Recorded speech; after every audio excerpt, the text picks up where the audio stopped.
the beautiful daughter of the Luhya community, Senator Muma, who is also a loved wife of the community of Senator Kajwang. I want to thank Mr. Speaker for recognizing the exemplary demonstration of true leadership by His Excellency Dr. Stephen Kalonzo Musyoka when he ran for president and nominated Professor Julia Odhiambo as his running mate. The Speaker, I don't want to be seen to be a dissipating debate, but tomorrow when Professor Julia Odhiambo appears, the Speaker will be seeking the attention of the chair to say a few things about Professor Julia Odhiambo.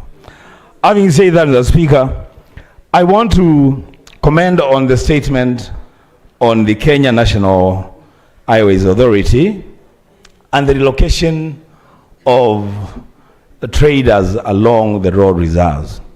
The Speaker, we can argue and debate that matter. But the Speaker, of greater importance to me, because I've just come from a sitting of the County Public Accounts Committee of Busia, where we have so many trucks parked right outside this assembly, the Speaker.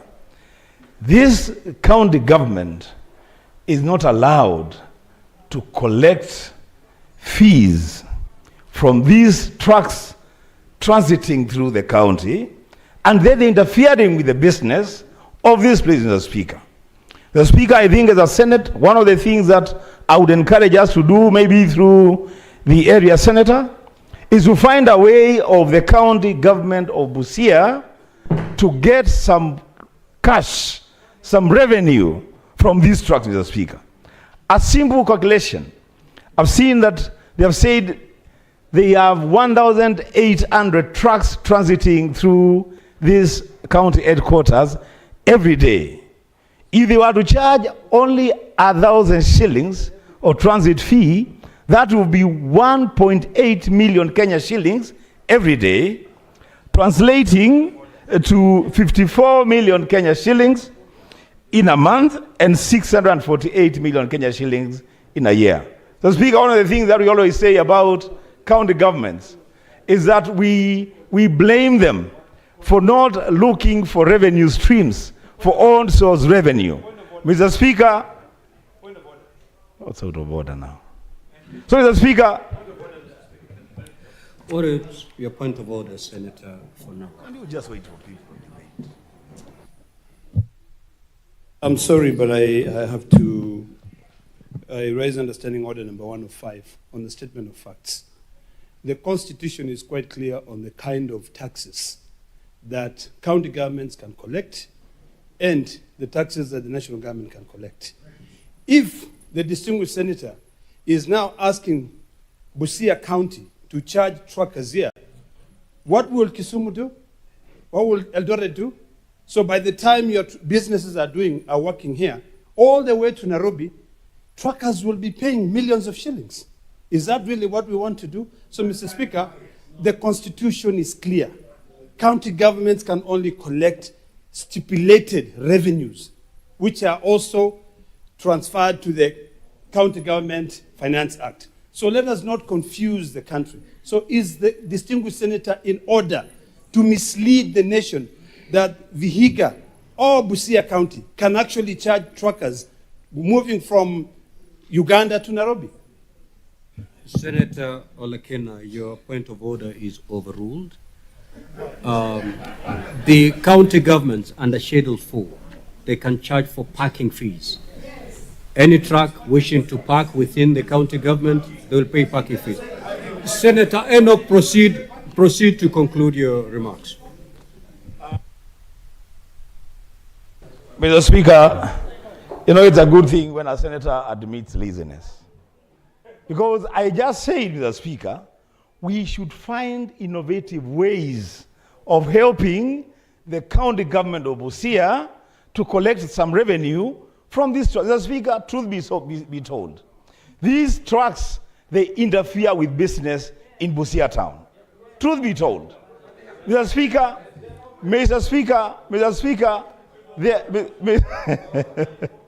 Order, Mr. Speaker. honorable senators, may the senator for Kitui be heard in silence. Proceed. Mr. You Speaker, have, less than a minute. Mr. Speaker, you know I have not made a ruling. I'm just making I'm giving an opinion. So if you find my opinion not palatable, when you get your chance, give your opinion. Maybe you don't even have an opinion now, Senator Wasingishu. Mr. Speaker, the second issue was on the sale of strategic investment in the name of the Portland Cement, the East African Portland Cement. The Speaker, we must find a way of taming this appetite to sell our strategic investments. Yes. Unfortunately, the honorable senator had long concluded his issue. Senator, Majority Leader, what is your intervention?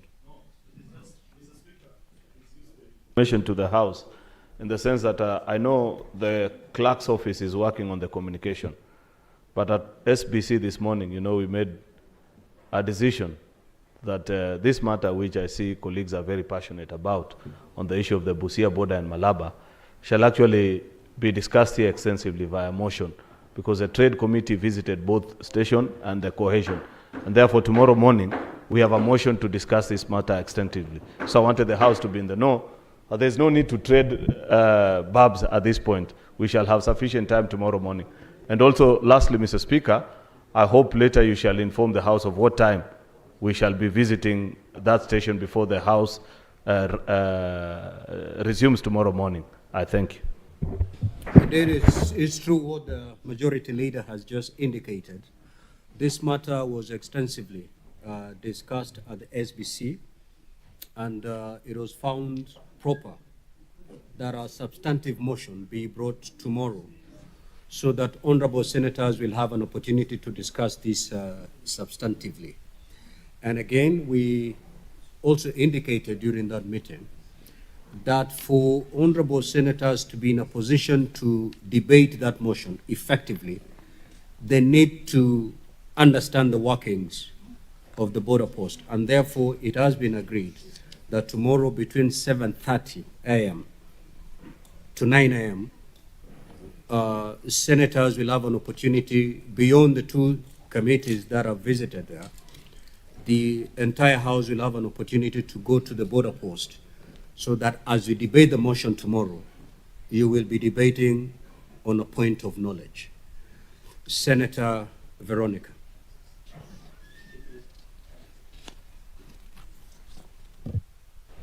Thank you, Honorable Speaker, for this opportunity. I want to give a comment on the statement that has been brought to this House by Senator Miraj on the children who are in our streets in different counties in Kenya. And I want to specifically comment on the children, the status of the children in Busia County. Honorable Speaker, unfortunately, beyond the children who are on the streets, the problem is more complex.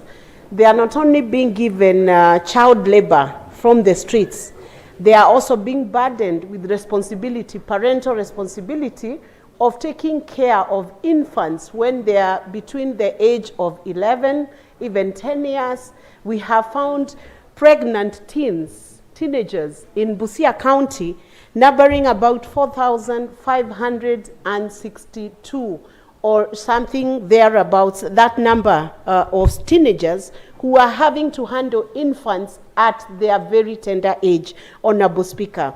It is unfortunate that we are no longer considering as communities what is the best interest of these children.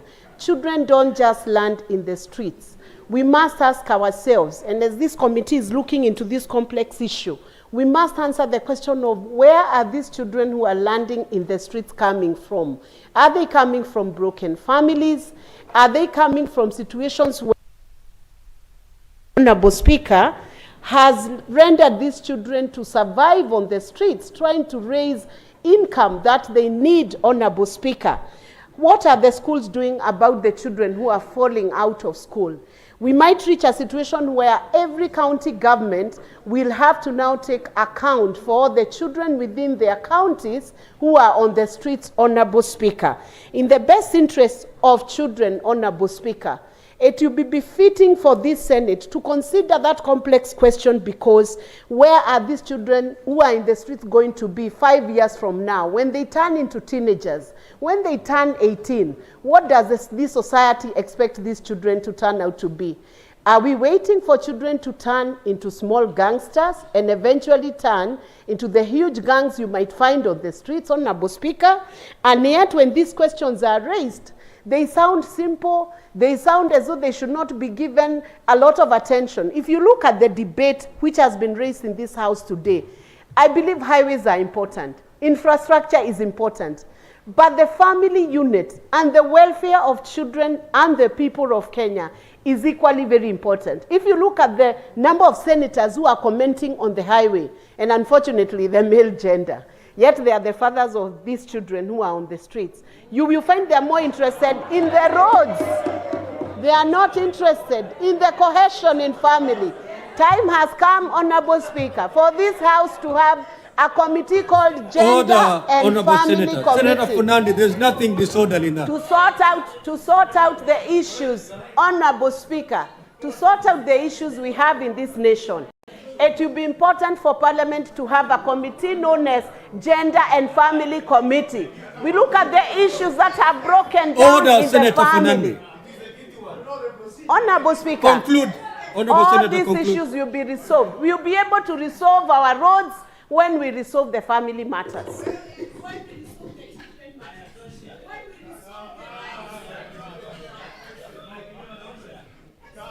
Your time is up, Honorable. No, unfortunately not. Now, Honorable Senators, we have gone beyond the 15 minutes that I had indicated. Honorable Senators, we have done double of the time I had earlier indicated. We will therefore rest it at that. However, before I allow the clerk to call this next order, I'd wish to confirm that Honorable Raphael Wanjala, Member of Parliament for Budalangi constituency, is in the House. Honorable, thank you. Also, Honorable Mary Emase, Member of Parliament for Teso South, is in the House. And also Honorable Geoffrey Mulanya, Member of Parliament for Nambale constituency. Honorable Members of Parliament, welcome to the Senate plenary. Now, Honorable Senators, at this juncture, allow me to rearrange today's order paper pursuant to Standing Order 45-2. We will now proceed to order number 9. Order number 9. So I will ask the clerk to call that order. Order number 9, motion, report of the Standing Committee on Finance and Budget on the county government's equitable share cash disbursement schedule for financial year 2025-2026 division. Sergeant at Arms, kindly ring the division bell for 2 minutes.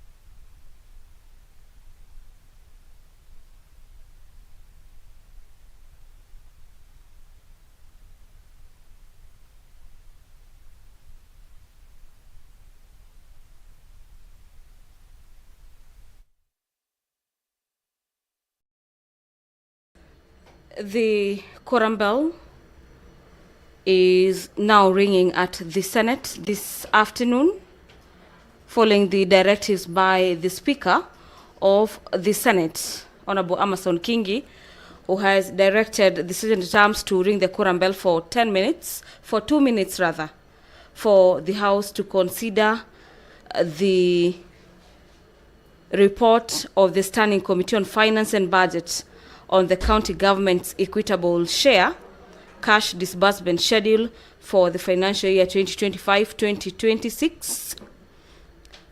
The debate on this motion being a motion that is seeking to have the Senate adopt the report of the Standing Committee on the county government's equitable share cash disbursement schedule for the financial year 2025-2026 has already been concluded upon. The committee laid its report on the table of the Senate on the 24th day of September 2025, and that pursuant to Section 17, subsection 7 of the Public Finance Management Act and Standing Orders 189, subsection 3, the Senate approves the county government's equitable share of the disbursement schedule for the financial year 2025-2026.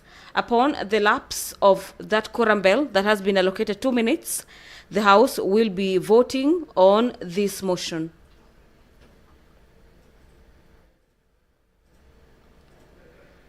An additional 4 minutes have been given, and this 4 minutes leeway is for senators who have stepped outside the County Assembly's chamber in Busia County, where the Senate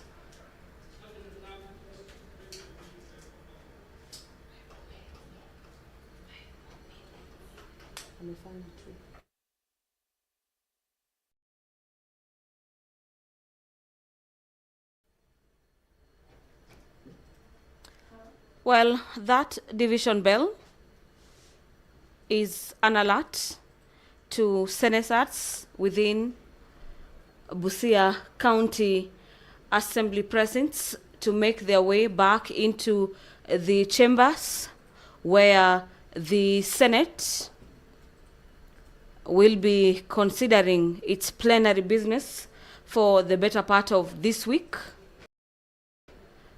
this being the inaugural sitting of the Senate in Busia County.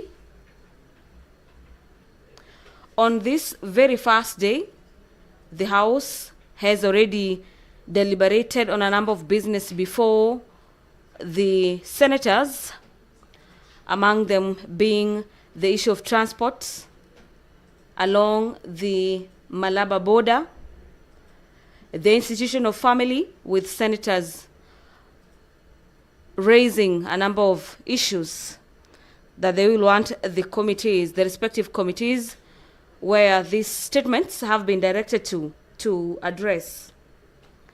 But at this particular juncture, the Senate is considering the report of the Standing Committee on Finance and Budget on the county government's equitable share cash disbursement schedule for the financial year 2025-2026.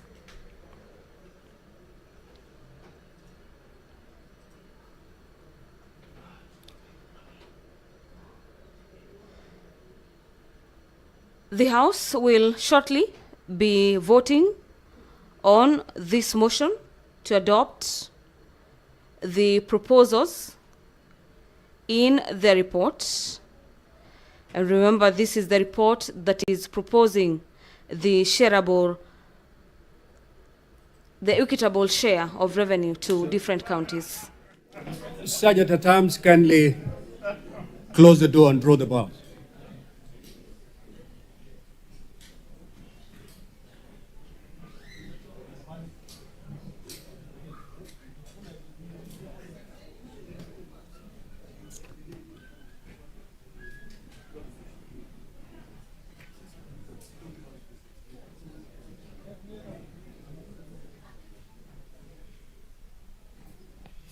Now, honorable senators, voting shall be by roll call. I know you are used to the one that we vote and under 1 minute we are done, but this one will be manual because we'll do it by roll call. And therefore, we will need the tellers, a teller for the nays and a teller for the yes. Senator Miraj will be the teller for the yes, for the ayes, and Senator Montet will be the teller for the nays. Kindly take your positions before I put the question.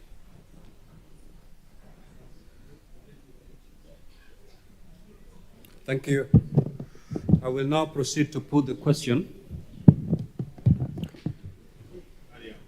that the Senate adopts the report of the Standing Committee on Finance and Budget on the county government's equitable share cash disbursement schedule for financial year 2025-2026, laid on the table of the Senate on Wednesday, 24th of September 2025, and that pursuant to Section 17(7) of the Public Finance Management Act and Standing Order 189.3, the Senate approved the county government's equitable share cash disbursement schedule for financial year 2025-2026.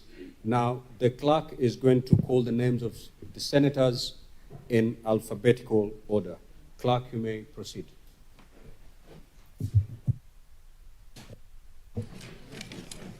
Senator Abbas Sheikh Mohammed, Wajir County.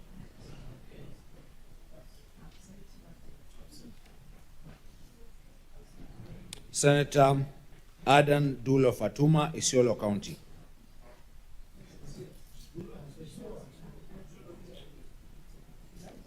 Senator Boy Isa Juma, Kwale County.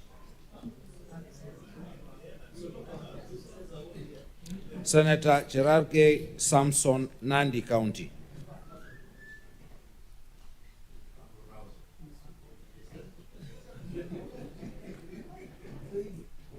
Mr. Speaker, sir, I vote.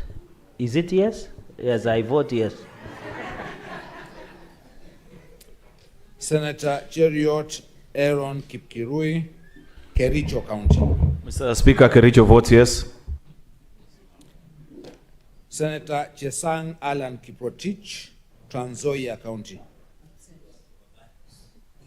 Senator Chute Mohammed Said, Marsabit County.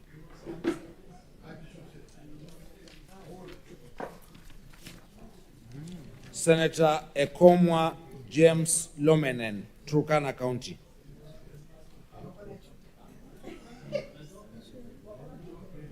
Senator Haji Abdul Mohammed, Garissa County. Senator Kajwang Moses Otieno, Homa Bay County.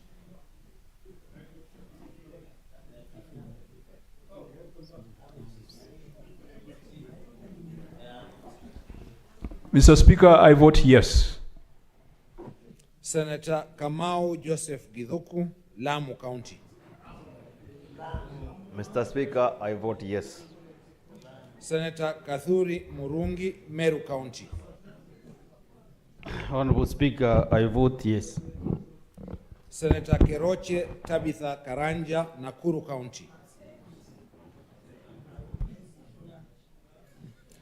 Senator Halwale Boni, Kakamega County. Mr. Speaker, I vote yes. Senator Kisang William Kipkemoi, Elgeyo Marakwet County.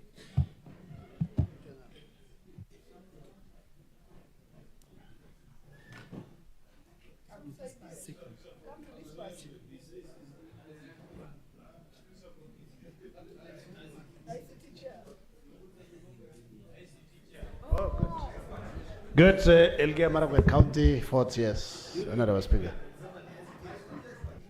Senator Lelegwe Stephen Lutumbesi. Senator Lelegwe Steve Lutumbesi, Samburu County.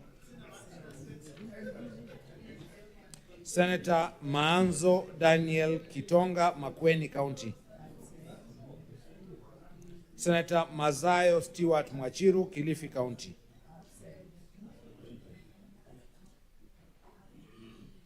Senator Mandago Jackson Kiplagat, Uasin Gishu County.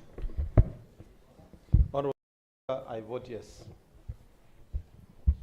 Senator Medhu John Mohea, Nyandarua County.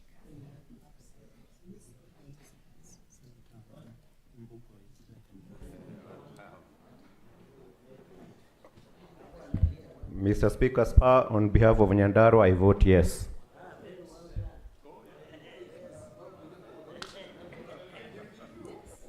Senator Mogeni Eric Okongo, Nyamira County. Senator Mundigi Alexander Munyi, Embu County. Madam Speaker, Embu County, vote yes. Senator Mungatana Danson Buya, Tana River County. Mr. Speaker, Tana River votes yes. Thank you. Senator Murango James Kamau, Kirinyaga County. Senator Mudhama Agnes Kavindu, Machakos County. Mr. Speaker, on behalf of Machakos County, I vote yes. Senator Mwaruma Jones Mwashushe, Taita Taveta County. Mr. Speaker, I vote yes. Senator Mwenda Gataya Mofaya, Tharaka Nithi County. Mr. Speaker, Tharaka Nithi votes yes. Senator Mwinyi Haji Mohamed Faki, Mombasa County. Mr. Speaker, sir, the Mombasa votes yes. Senator Nderito John Kenywa, Laikipia County. Mr. Speaker, I vote yes. Senator Nyotu Joe, Murang'a County.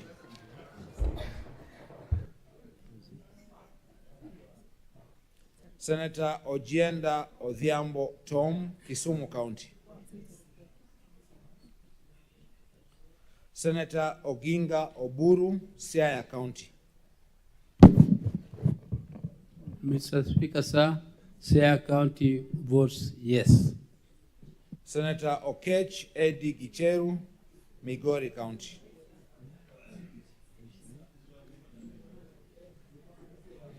Senator Okoiti Andrew Omtata, Busia County. Busia County votes yes. Senator Olekina Ledama, Narok County. Mr. Speaker, on behalf of the people of Narok, I vote yes. Senator Onyonka Richard Momoima, Kisii County.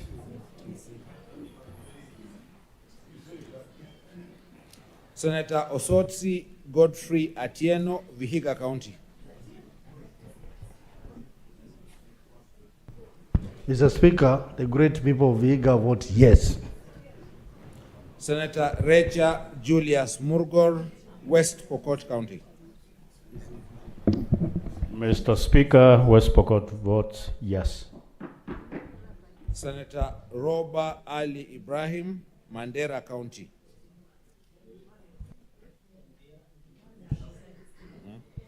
Mr. Speaker, on behalf of Mandera County, I vote yes.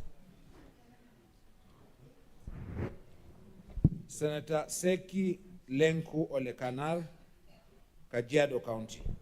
Honorable Speaker, people of Kajiado vote yes. Senator Sifuna Edwin Watenya, Nairobi County. Honorable Speaker, I vote yes. Senator Dhangwa Paul Karungo, Kiambu County. Senator Wafula David Wakoli, Bungoma County. Kwa niaba ya watu wa Bungoma na mamlaka walionipa, napiga ndio. Senator Wakili Hilary Kiprotich Sigei.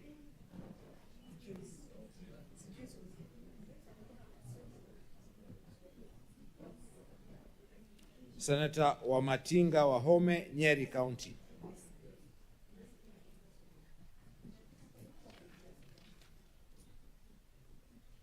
Senator Wambua Enoch Kio, Kitui County. Mr. Speaker, for and on behalf of the people of Kitui County, I vote yes. Nikuseme.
Now, honorable senators, the result of the division on order number 9, the results are as follows. Ayes are 26 votes, nays 0, and abstention 0. So the ayes have it. Now, Sergeant at Arms, you may now withdraw the bar and open the doors. Honorable senators, we will move to order number 8. Order number 8. Clerk, kindly read that order.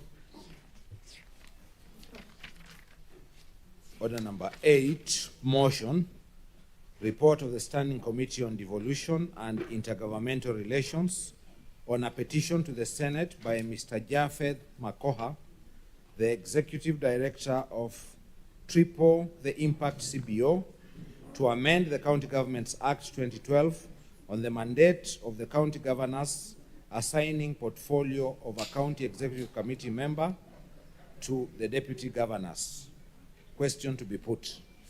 Now, honorable senators, the debate on this particular order had been concluded. What was remaining was the putting of the question. Clerk, do we have the requisite number of honorable senators? We do. I will therefore proceed to put the question.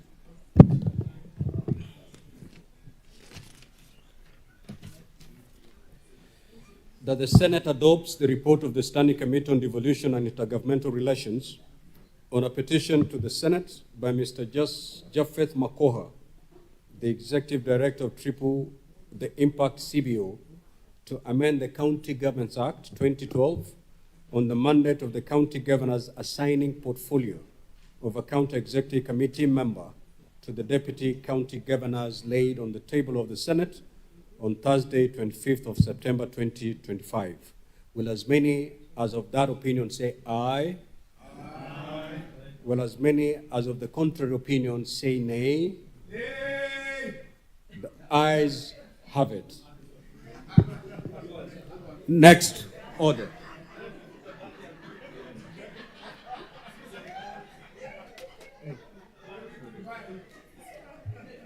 Order number 10, the County Hall of Fame Bill, Senate Bills number 18 of 2023, second reading.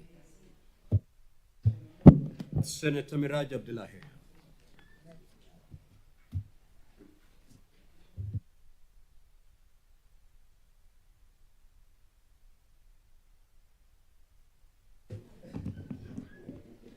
Mheshimiwa Spika, naomba kutoa hoja ya kwamba mswada wa ukumbi wa umaarufu katika kaunti, mswada wa seneti namba 18 wa mwaka 2025 usome kwa mara ya pili.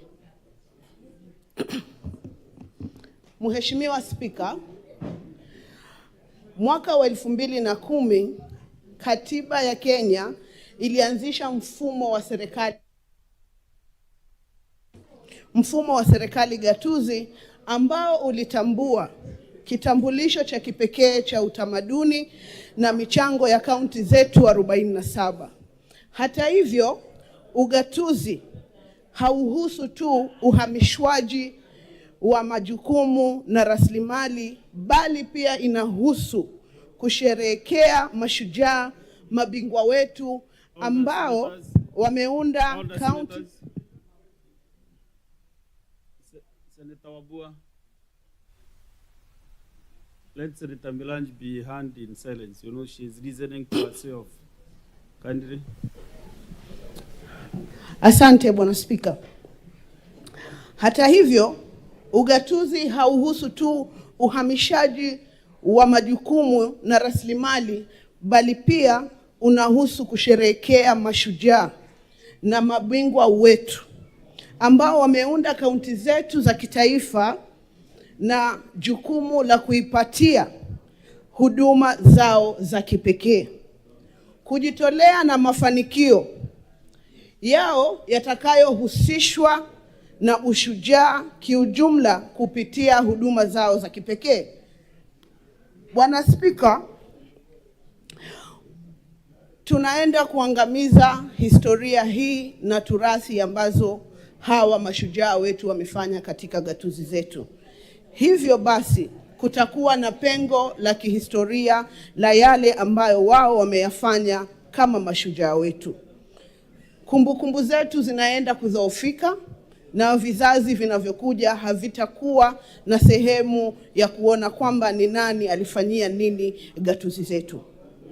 Mheshimiwa Spika, leo nasimama kwa majivuno, fahari na wajibu mkuu kuwasilisha mswada wa ukumbi wa umaarufu katika kaunti zetu ili ushughulikiwe na jumba hili la seneti mashuhuri, ili kwa sababu mswada huu ukipitishwa hautakuwa tu kipande chengine cha sheria, lakini utakuwa mswada ambao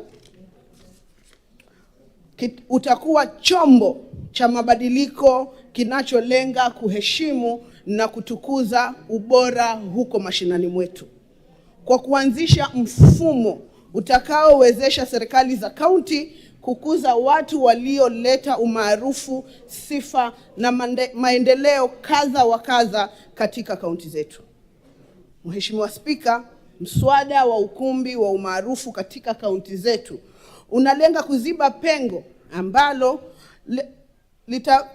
litatambuliwa kwa kuidhinisha mfumo mpana wa kutambua watu binafsi katika ngazi ya kaunti. Mswada huu unalenga, Bwana Spika, utambuzi wa umaarufu katika kaunti zetu, kuwaheshimu watu binafsi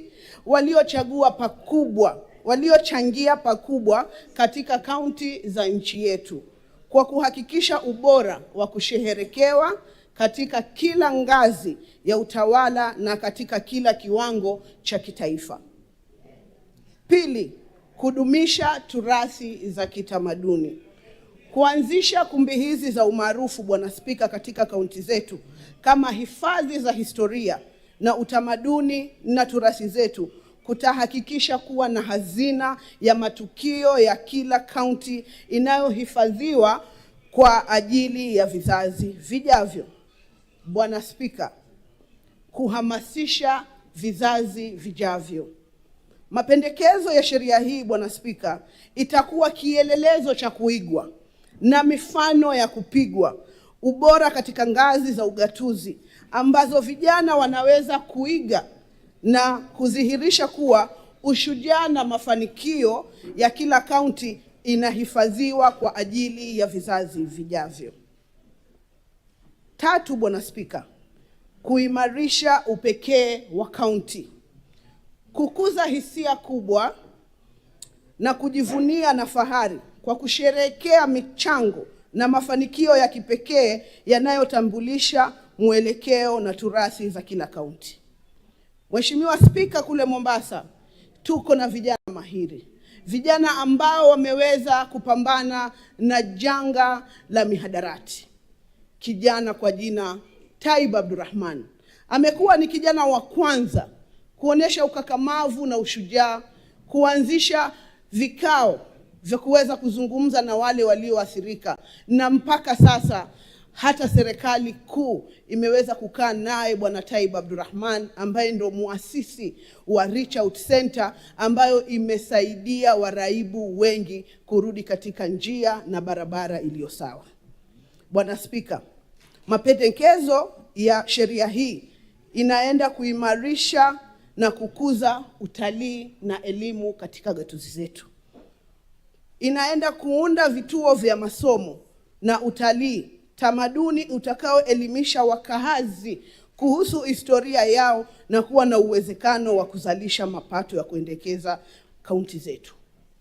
Bwana Spika, ukiangalia hivi sasa, wakati waziri alikuja katika bunge letu la seneti juma lililopita, alisema ya kwamba tamaduni imekuwa ni kivutio kikubwa cha kuongeza idadi ya watalii katika taifa letu. Ndiposa wakati tutakuwa na sheria hii, itaweka sambamba mikakati ya kuonesha ni kitu gani na ni tamaduni gani zaidi inavutia. Kwa mfano huku jimbo la magharibi la zamani, tunajua kuna ule mchezo wa ng'ombe kupigana almaarufu kama bullfighter kwa lugha ya King'eng'e. Kule kwetu Lamu, Mombasa na hata Kwale unaweza kujionea turathi nyingi sana, milango ambayo imejengwa imetengezwa kwa ulimbwende wa hali ya juu, milango ambayo ingeweza kuashiria huyu ni mfanyi biashara wa ubawabu, huyu ni mfanyi biashara wa samaki, na huyu ni mfanyi biashara wa hivyo basi, na weza kuwashawishi maseneta wenzangu waweze kuunga mkono sheria hii ili tuweze kupata vitega uchumi haswa katika halmashauri yetu ya utalii. Mheshimiwa Spika, kila kaunti katika nchi yetu tukufu inayo watu ambao wanatambulika kupitia utoaji na huduma mahsusi kwa ubunifu, uongozi na hata kwa kujitolea.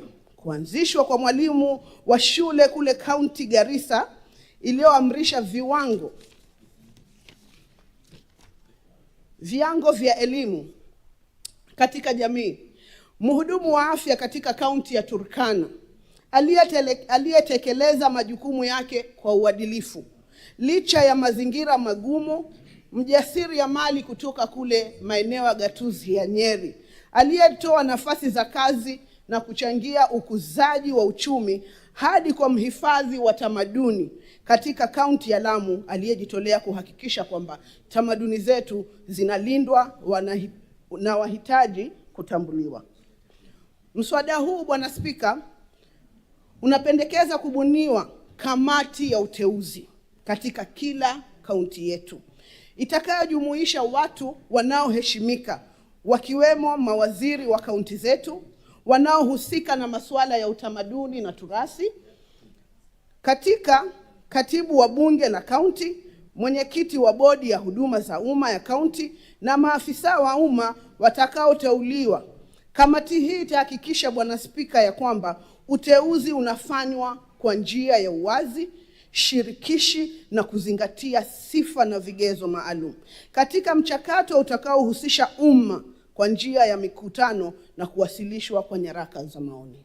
Bwana Spika, kipengele hiki kinaenda kuweka kikwazo kwa wale viongozi kwamba ni marafiki na jamaa zao peke yao wanastahili kupewa sifa hizi kedekede za kuwa wamefanya mambo katika gatuzi zetu, bali kipengele hiki kitaweza kupiga msasa, kuweka uwazi wa kuhakikisha ya kwamba wanaowekwa majina yao katika kumbi hizi na kusherekewa na jamii zetu katika gatuzi ni wale viongozi ambao wameweza kufanya mambo na bila ubaguzi wakaweza kuweka katika kumbi hizo.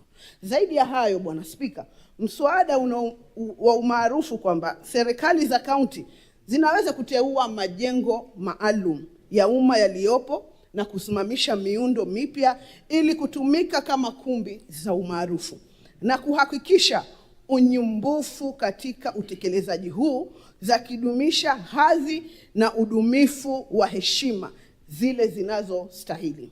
Mfumo huu unajumuisha vifungu vya kuhifadhi vitu vya kihistoria na sanaa, kuunda makumbusho ambayo kusherehekea sio watu binafsi tu, bali hata turathi pana kwa kila gatuzi zetu. Mheshimiwa Spika, ili niweze kuwajulisha wenzangu zaidi nazungumzia nini ninapozungumzia kuhifadhi turathi zetu.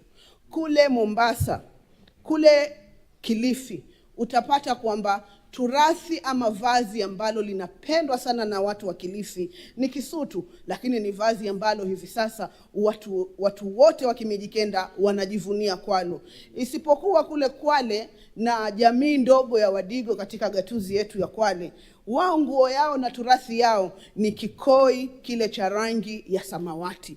Ndipo sasa tutaweza kujua na kutofautisha katika kumbi hizi ni nguo gani zinatoka gatuzi gani na ni turathi gani ni ya jamii gani. Mheshimiwa Spika, kupitishwa kwa mswada huu si hitaji tu la kisheria, ni wajibu wa kimaadili. Ni wajibu wetu sisi kama viongozi kuhakikisha kwamba ubora popote unapotakikana unatambuliwa na kusheherekewa. Tunapowaheshimu wale ambao ni waasisi wa mambo tofauti tofauti na kuwasherehekea, basi tutakuwa tunawapa moyo wale ambao wanachipuza sasa, watoto wadogo waweze kuona ya kwamba juhudi na jitihada zao hazitaambulia patupu, bali zitakuwa katika kumbukumbu na hifadhi za kihistoria katika ukumbi huu wa umaarufu. Tunapohifadhi historia pia, Bwana Spika, turasi zetu, tunawapa watoto na wajukuu wetu hisia ya kujitambulisha na rasilimali zao na kule ambako wanatoka. Baadhi, Mheshimiwa Spika, wanaweza kuhoji ya kwamba utambuzi unapaswa kuachiwa kwa tuzo za kitaifa tu na kuwa kaunti hazihitaji kumbi zao za umaarufu. Hata hivyo, ingawa utambuzi wa kitaifa ni muhimu, hauwezi kushika uwiano kamili wa bora ulio katika kaunti zetu. Watu wengi ambao huenda hawatapokea tuzo za kitaifa watapata fursa ya kuweza kutambulika katika gatuzi zao na kuweza kusherekewa na yale walioyafanya kuhifadhiwa katika hizi kumbi katika ugatuzi wao. Wengine pia, Bwana Spika, wanaweza kuhoji gharama ya utekelezaji wa mswada huu. Lakini tujiulize, gharama ni gani? Kusahaulika kwa mashujaa wetu? Gharama ni gani? Kuruhusu historia na utamaduni wetu kupotea? Gharama ni gani ya kuwanyima vijana wetu kupata vya kuigwa kutoka kwa wenyeji wao? Mswada huu, Bwana Spika, unaruhusu kaunti kutumia miundo mbinu iliyopo na unatoa urahisia katika utekelezaji na kuhakikisha kuwa kaunti zenye rasilimali chache zinaweza kushiriki katika jitihada hii yenye heshima. Bwana Spika, mswada huu unaambatana kikamilifu na maadili ya kikatiba na kutambua utofauti wa Kenya na kukuza umoja kupitia huo utofauti wetu. Unaimarisha ugatuzi kwa kuyawezesha na kuwezesha serikali zetu za kaunti kusimulia historia zao na kusherehekea mashujaa wao. Aidha, Bwana Spika, mswada huu unahimiza uwazi kupitia ushirikishwaji wa umma na lazima katika mchakato wa uteuzi. Leo muhimu zaidi, unahakikisha kwamba ubora wa hali ya juu popote unapoibuka katika Jamhuri ya Kenya unatambuliwa ipasavyo. Mheshimiwa Spika, tupishe mswada huu ili tuchukue hatua ya kijasiri kujenga taifa la Kenya ambalo katika kila kaunti inajivunia mashujaa wake. Kila jamii inalinda na kuendeleza urithi wake na kila kijana ana mfano bora hapo nyumbani ya ubora wa hali ya juu itayompa msukumo katika safari yake ya kuelekeza majukumu yake makuu kwenye taifa lake. Mheshimiwa Spika, naomba tuupitishe mswada huu na kuuchukua hatua ya ujasiri kujenga Kenya ambayo kila jamii inahifadhi tamaduni zake na kujivunia mashujaa wake, na kila kijana awe na mfano wa mashinani ambao uko karibu na yeye utakao mjenga imani, kumjenga kimaadili na hata pia kumjenga kiuchumi, kuona ya kwamba wale waliokuwa kabla yake waliweza kufungua njia ambapo mahali njia haikuwepo. Mheshimiwa Spika, kwa ruhusa yako, ukiniruhusu niweze kuwatambua mama zangu mashujaa, mke aliyekuwa meya wetu wa Mombasa, Bi Zubeda Sumba marehemu, ambaye alikuwa kiongozi wa maendeleo ya wanawake pale Mombasa, ambaye ametuachia historia kubwa ya kusema kwamba wanawake wanaweza. Niweze pia kumtambua muasisi wa uongozi wa kike kule Mombasa, Bi Margaret Olang, ambaye alikuwa mwakilishi wa kuchaguliwa katika eneo la Ganjoni wakati wa KANU. Mheshimiwa Spika, wanawake kama hawa historia zao zinaenda kupotea kwa sababu tunawatambua tu wale ambao wamewika kitaifa, ambao bado wapo hai. Na pia najua kama si Mheshimiwa Spika Bi Senator Catherine Muma kumtaja Mama Phoebe Yaseo hapa, Mama Julia Ojiambo, Labda hata kuna watoto katika gatuzi yake hawajui yale mambo ambayo ameyafanya, lakini kupitia kumbi hii ya umaarufu historia yake itaweza kuhifadhiwa na si kusherehekewa tu kimataifa, bali hata wale wasichana wadogo katika kaunti zetu wataweza kujua na kujipa moyo ya kwamba wanaweza kuwa kitu katika taifa hili la Kenya. Mheshimiwa Spika, niruhusu pia niweze kumtambua Alfred Ogweno ambaye alikuwa ndio rais wa kwanza wa vijana pale Mombasa, ambaye hajakuwa tena kitu chochote, lakini najua kupitia sheria hii ambayo naomba maseneta wenzangu waweze kuiunga mkono, ataweza kutambulika kama kijana shupavu.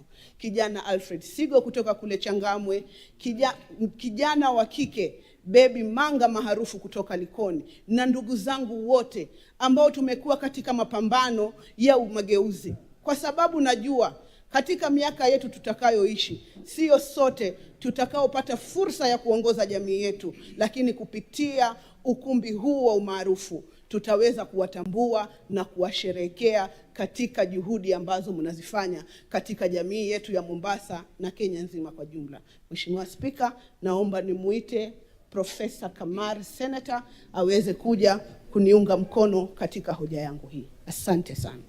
Senator Professor Margaret Kamar, sijui ya kwamba utatumia Kiswahili ndio tuwe na mfululizo mwema. Thank you, Mr. Speaker. For the sake of the members who don't understand Kiswahili much, let me talk in English and help them out. Mr. Speaker, I stand to second this motion on the county, this bill on the County Hall of Fame, Senate Bills 18 of 2023. And I do it proudly because it is a bill whose time has come. It's a bill that should have been implemented by now. I want to thank the Honorable Senator Miraj Abdurrahman for moving a very progressive bill, an inward-looking bill. Mr. Speaker, we almost lost our identity because of colonialism. We reached a point, Mr. Speaker, when the history books of Kenya, and those of us in our generation remember, that we knew the history of West Africa more than the history of Kenya. We knew the history of Europe more than the history of Kenya, because nobody was writing the history of Kenya, and where it was written, sometimes it was distorted. This bill is trying to recover an image for us as a nation. And for that, I congratulate my sister, Senator Miraj, because we must be identified by who we are. And for us to be identified by who we are, we must write our history ourselves, and we must store that history. Heritage is a right to every community. But the way we lost, we must look for a way of recovering. And this bill is trying to do a lot of that. We must restore ourselves from the damage that was done by colonialism. Incidentally, I and Senator Mugatana sit in the Pan-African Parliament, and this year is the year of reparations out because of colonialism. So this bill is coming at the very right time when we must look inward and appreciate ourselves, because a lot of damage was done. In fact, in the last sitting, Mr. Speaker, there was a question of how do we quantify the damage of colonialism. Now I'm seeing a new area of damage in this bill. The fact that we lost identity and we didn't write our history. Somebody must pay us for that. Because we had history, we had chiefs, we had kings in our own villages that were completely eroded. I'm happy again that we are doing it now because it's urgent. That generation of elders that we should be getting information from is actually diminishing. And I think the sooner we finish, and I want to urge my colleagues that we actually finish this and go to the third reading and dispense of, so that our governors can run around to look for information from the elders that are still existing, because we have lost a lot of our history.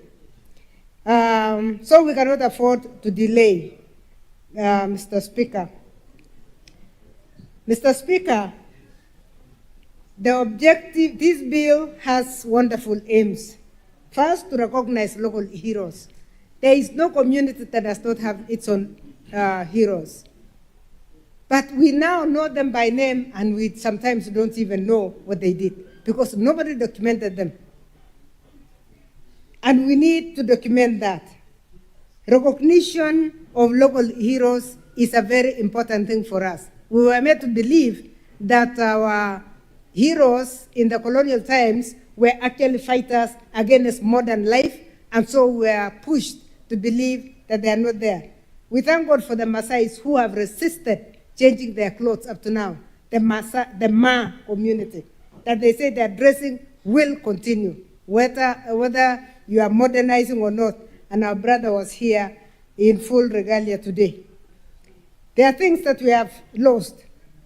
A sense of recognition of these heroes is also very important, because those who are not heroes, our heroes may not have been heroes to the colonialists at the time, but we need to restore them and put them in the heroes list. Recognizing heroes also brings a sense of appreciation, which sometimes we don't have in our nation. Mr. Speaker, I was in the East African Legislative Assembly, 2002-2006, and I attended independence celebrations of the three countries, Kenya, Uganda, and Tanzania. We had a session just before the Tanzanian independence at that time. At that time, the president was, it was the third president, Ali Hassan Mwinyi. But for 1 week, all the radios were singing independence songs, praising their heroes. Nyerere, you would feel like he's alive, because the whole town of Arusha was covered with billboards, the size of the billboard our colleague has used to welcome us here. Billboards of their first president, billboards of their first cabinet, billboards of people who have done things, billboards of the Zanzibari leaders, and we asked ourselves as Kenyans, how come before independence we don't even talk about the founders of this nation? We don't even recognize the founder president. In fact, even now as we are talking, sometimes we don't talk about the founder president, and yet we know he sacrificed a lot for this country. This is what this bill is trying to restore, to bring back recognition and to recognize people. If we don't learn to recognize people, even our own children will not recognize us. And this is very, very important. A sense of appreciation in recognition of people who have done something will run through the bloodstream, and that recognition will go further. So I think it is very urgent and it is very important. I was very impressed to listen to the daughter of the soil, Senator Muma, when she gave us a whole list of heroes of Busia. And I felt like even the kidney transplant, Dr. Awori, Nelson Awori, we only know the building Dr. Nelson Awori. I didn't know. I've been to that building, but I do not know who this Dr. Wilson Awori was, except until now when the majority whip said that he taught him and that he did the first kidney transplant. We don't recognize our people, and we need to really restore that kind of dignity to people, whether they are alive or they are gone. Preservation of culture is something else that we have almost forgotten, and as I said, it is because we leaned so much on the culture of the colonizer that we almost consider our cultures to be a taboo. Inspiration of our future generations, providing local role models is another very important one. Let us not forget that youth, young people, grow because of role models. So we cannot afford not to recognize those who were before us and those who made sacrifices before us, people that we can emulate, people who demonstrated heroism in various ways. This bill has talked of strengthening county identity. Our counties are different. The Constitution recognizes that we are different and that our cultures must be recognized. But in what form do we recognize them? This bill is going to bring that kind of restoration. Mr. Speaker, promoting education, as we said, now that we are going for CBC, practical education, we also need to start identifying things that, that define us as a nation and that define our country. So this bill is a very progressive bill, and I want to persuade colleagues that we move very fast to implement it. And as I said, it is a very urgent bill. It must be done in our time, and it must be done before we lose all the old heroes that are still with us. There is their responsibility to the county government in this bill. I really would like to support that. It is good that the county government takes responsibility when it comes to implementation of this framework. Basically because we have variation.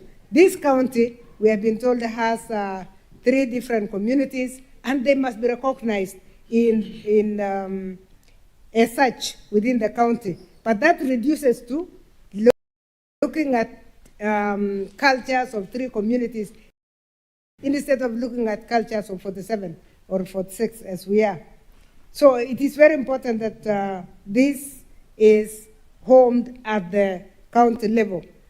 And I saw the options that the framework has given, that a county may develop a new building or designate a building.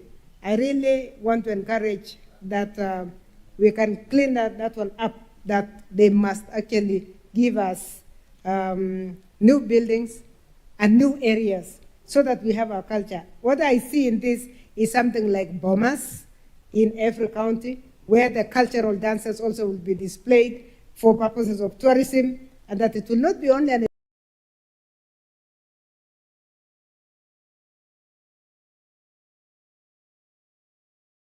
education center. It will not be a hall of heroes, photos and whatever, but we will also have our cultural displays. These will bring quite a number of cultures. Mr. Speaker, I once went to Holland for an academic trip, and they took us to what they call their tourist center. Of course, tourism in Kenya is big business. There we went for tourism, and we were dressed in the original Dutch clothes and asked to carry 6 pounds of cheese for photo session. And I thought that was really something.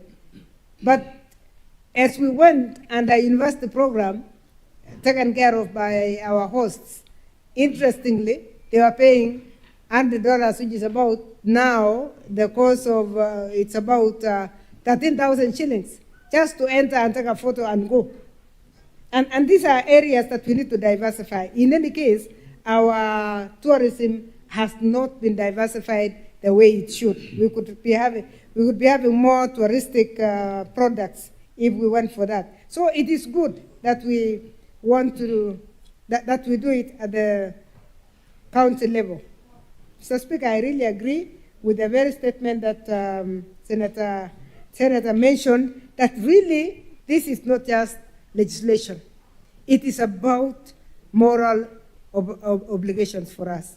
So as a Senate, we need to move forward and make sure that we do this for the past, present, and the future of this country, and for the future of the nations, so that our children don't look like they came from nowhere, and because our culture is totally distorted because of whoever colonized us those days.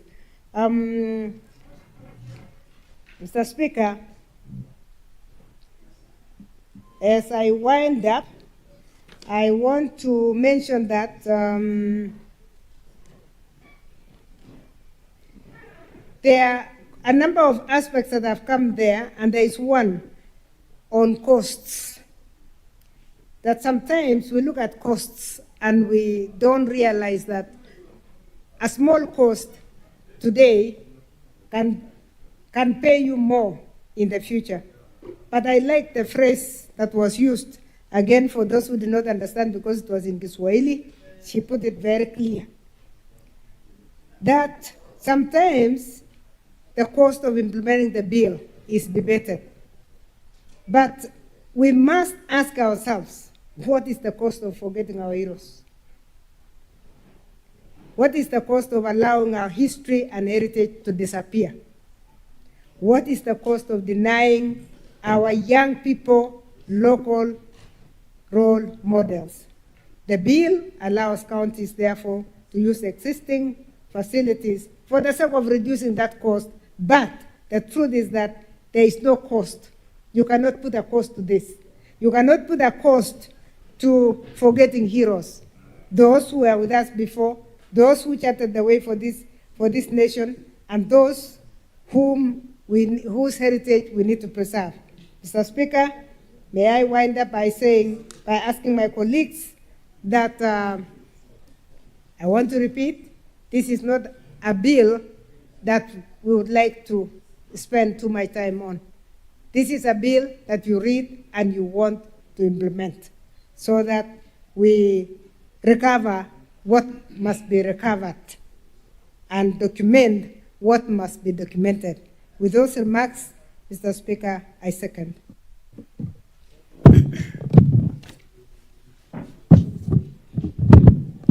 Senator Chalege, you cannot raise your hand even before we propose the question. Just be patient. Honorable Senators, I propose the question that the County Hall of Fame Bill, Senate Bills number 18 of 2023, be now read a second time. Majority Leader.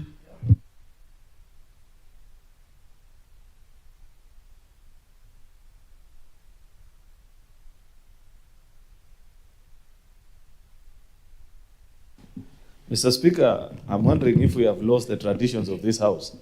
How can Cherargei want to claim the floor while the people who inducted him and showed him points of orders how to do work in this House are still sitting? He should know, Mr. Speaker, that when such opportunities appear, you wait patiently. So I expect that today, Senator Kisang, despite his relatively advanced age than Cherargei, will wait also for Cherargei to speak first. Then the good man from Tots can speak later, Mr. Speaker. Mr. Speaker, I rise to support this You give seniors priority. very important motion. I'm afraid whether the 10 years in the National Assembly, Kisang's 10 years are also recognized. Mr. Speaker, you know he's trying to bribe you because he knows you are an interested party in that matter. But I know you are a straightforward Njuricheke, who delivers justice without compromise from people like Senator Kisang. Okay, proceed. Mr. Speaker, I rise to support this very important bill before us. This is a very important bill, Mr. Speaker, that has seen its fair share of rounds in this House. That is the House of the Senate. I think this is the third attempt that we're actually making. And listening to Senator Miraj and our colleague, Senator Professor Kamar, move this bill, it gives very cogent reasons why any reasonable legislator, either in the National Assembly or in the Senate, should support this piece of legislation, Mr. Speaker. But unfortunately, each time this bill gets to the counterpart house in the National Assembly, they shelve it for reasons beyond my understanding. I do hope that Senator Miraj has committed this bill to prayer before moving it. And all the people she has mentioned, Mr. Speaker, though limited to Mombasa County majorly, but its effect will be on the whole country and the 47 counties, Mr. Speaker. will actually have justified reason to support this very important piece of legislation. One of the things I admire about advanced societies is in how they preserve their traditions, how they preserve various symbolic places, Mr. Speaker, and men and women who make serious commitment. People have moved from even celebrating individuals to even celebrating work culture, Mr. Speaker. If you go, and I have said this example many times previously, I can't remember the specific airports, but in one of the airports in the United States, I read a caption that really impressed me. The same way people queue on airports, they had put a caption and they had said, farmers are the heroes of this state. If you are a farmer, you don't have to queue because you feed us. And then when we inquired further, we were told that it's because it got to a time where very few people wanted actually to participate in farming activities, Mr. Speaker, because of its meager returns. So they encourage this culture that those that actually engage in farming activities, Mr. Speaker, are the heroes of that local state. And they were being celebrated so as to encourage young people, even as they grow up, Mr. Speaker, they would know that they are doing a very sacred task for the people of that state, Mr. Speaker. And you'll find that actually you'd see occasionally one or two people would walk. Instead of taking the queue, they just pass by the machine. The only thing that troubled me in my Kenyan mind, Mr. Speaker, is that if you attempt to do that at JKIA, everybody, including those who farm skuma wiki in gunny bags on the balconies of Nairobi, they'll claim to be farmers, Mr. Speaker. You know us with our culture. If even in that country as well, Mr. Speaker, of the United States, many times when you see military servicemen and women walk even into petrol station and convenience stores, many times people will greet them and say, thank you for your service, because people appreciate what others do for a living. It is that culture of appreciating men and women that do great for others, Mr. Speaker, that encourages even our young people to know that there is value, Mr. Speaker, in serving your country, in doing the right thing for your community. That is exactly what this bill is attempting to do. Yet, unfortunately, Mr. Speaker, because of our lack of good practices of preserving our culture, our artifacts, our historical events, Mr. Speaker, people have long forgotten us. You just saw this afternoon. In fact, when I saw what the exchange between Senator Kalwale, my good friend, and Senator Catherine Moma, I said, perhaps they are setting a precursor for the County Hall of Fame bill. If there was a County Hall of Fame here in Busia, there was no need for argument between who has done this contribution or the other. We'd have just brought out the roll call here and said, now that you're in Busia County, these are the men and women whose lives have had great impact to the people of Busia County, Mr. Speaker. But it is non-existent. That's why we have to rely on the cultural perspectives of Kalwale, Mr. Speaker, or the feminine antics of my colleague, Senator Muma, Mr. Speaker, to celebrate them. She is correcting me that antics is not the right word, Mr. Speaker. Okay, feminine sensitivities, Mr. Speaker, if I may replace that particular word, Mr. Speaker. I don't struggle with English, Senator Muma. Therefore, I know what you mean, and I wanted to make sure that I speak right. And just for the record, you were right, actually. As a father of daughters, I appreciate that you celebrated the women that have made great contribution to Busia County, better than the men folk from this region attempted to do, Mr. Speaker. And I agree also with her position earlier, that a woman belongs actually to where she's born. She also belongs to where she's married. It is a gift that God gave to them. They are the only ones that can have two homes. That's why even culturally, Mr. Speaker, you find that women are sometimes elected in their place of birth or even where they have been married to. And if you want to challenge that, Mr. Speaker, you become a woman and do the things that they do, Mr. Speaker, and carry the burden that they carry. Therefore, you benefit from that. So therefore, Mr. Speaker, it is my sincere hope that we shall conclude on this bill and send it to our colleagues in the National Assembly, who will have the place of grace to appreciate that this has nothing to do with senators, Mr. Speaker, but everything to do with society appreciating important historical happenings, either contribution by human beings, events of nature, Mr. Speaker, sacred locations, things that have had great impact in society, Mr. Speaker, that you will preserve it. I have said, and I want to repeat for emphasis' sake, Mr. Speaker, that there is no society that is worth its place of pride that does not have a place for celebrating the men and women that make great contribution for the advancement of that society. That the only way we will actually be able to measure you as a society, how advanced you are, Mr. Speaker, is when you begin to do things such as this, so that you encourage others to know that there is value in doing right, there is value in service to community. In fact, I want to challenge governors, our colleagues who serve in the executive side of our county assemblies. You don't even have to wait for this bill. Many of these countries, by the way, you know, I don't know where we got this culture from, to imagine that to do the right thing, you need the law. In many of these countries that I'm citing, there is no law, for example, Mr. Speaker, in the United States, that dictate that if you meet a serviceman or woman, you have to appreciate them and say thank you for your service to the country. But people just do it out of appreciation.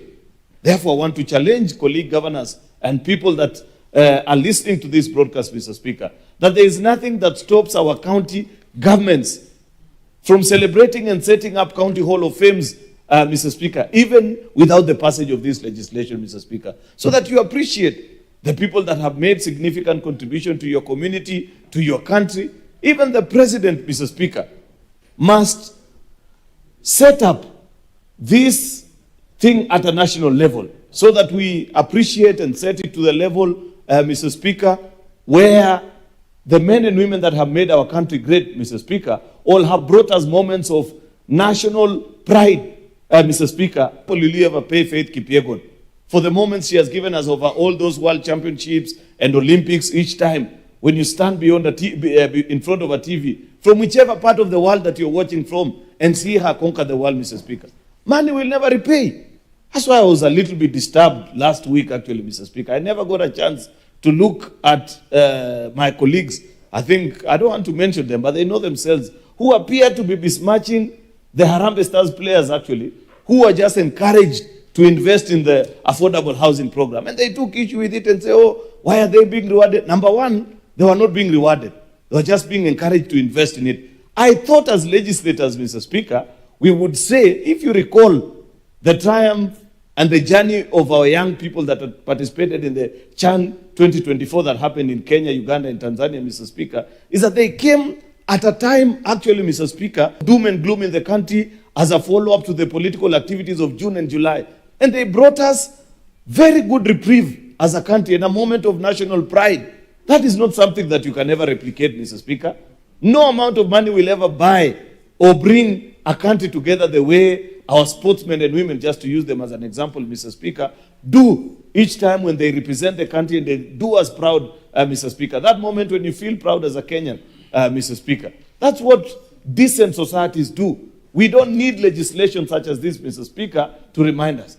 But because this is our culture and because we know how we behave, perhaps we need to put it and draft it into law, Mr. Speaker, so that people begin to appreciate and know that the same way we insist that crime must be punished to deter those that are thinking of doing similar things, Mr. Speaker. You know the way they read the convictions in court, so as to prevent you and those of a similar behavior from ever thinking of doing this and that. I convict you for this and this.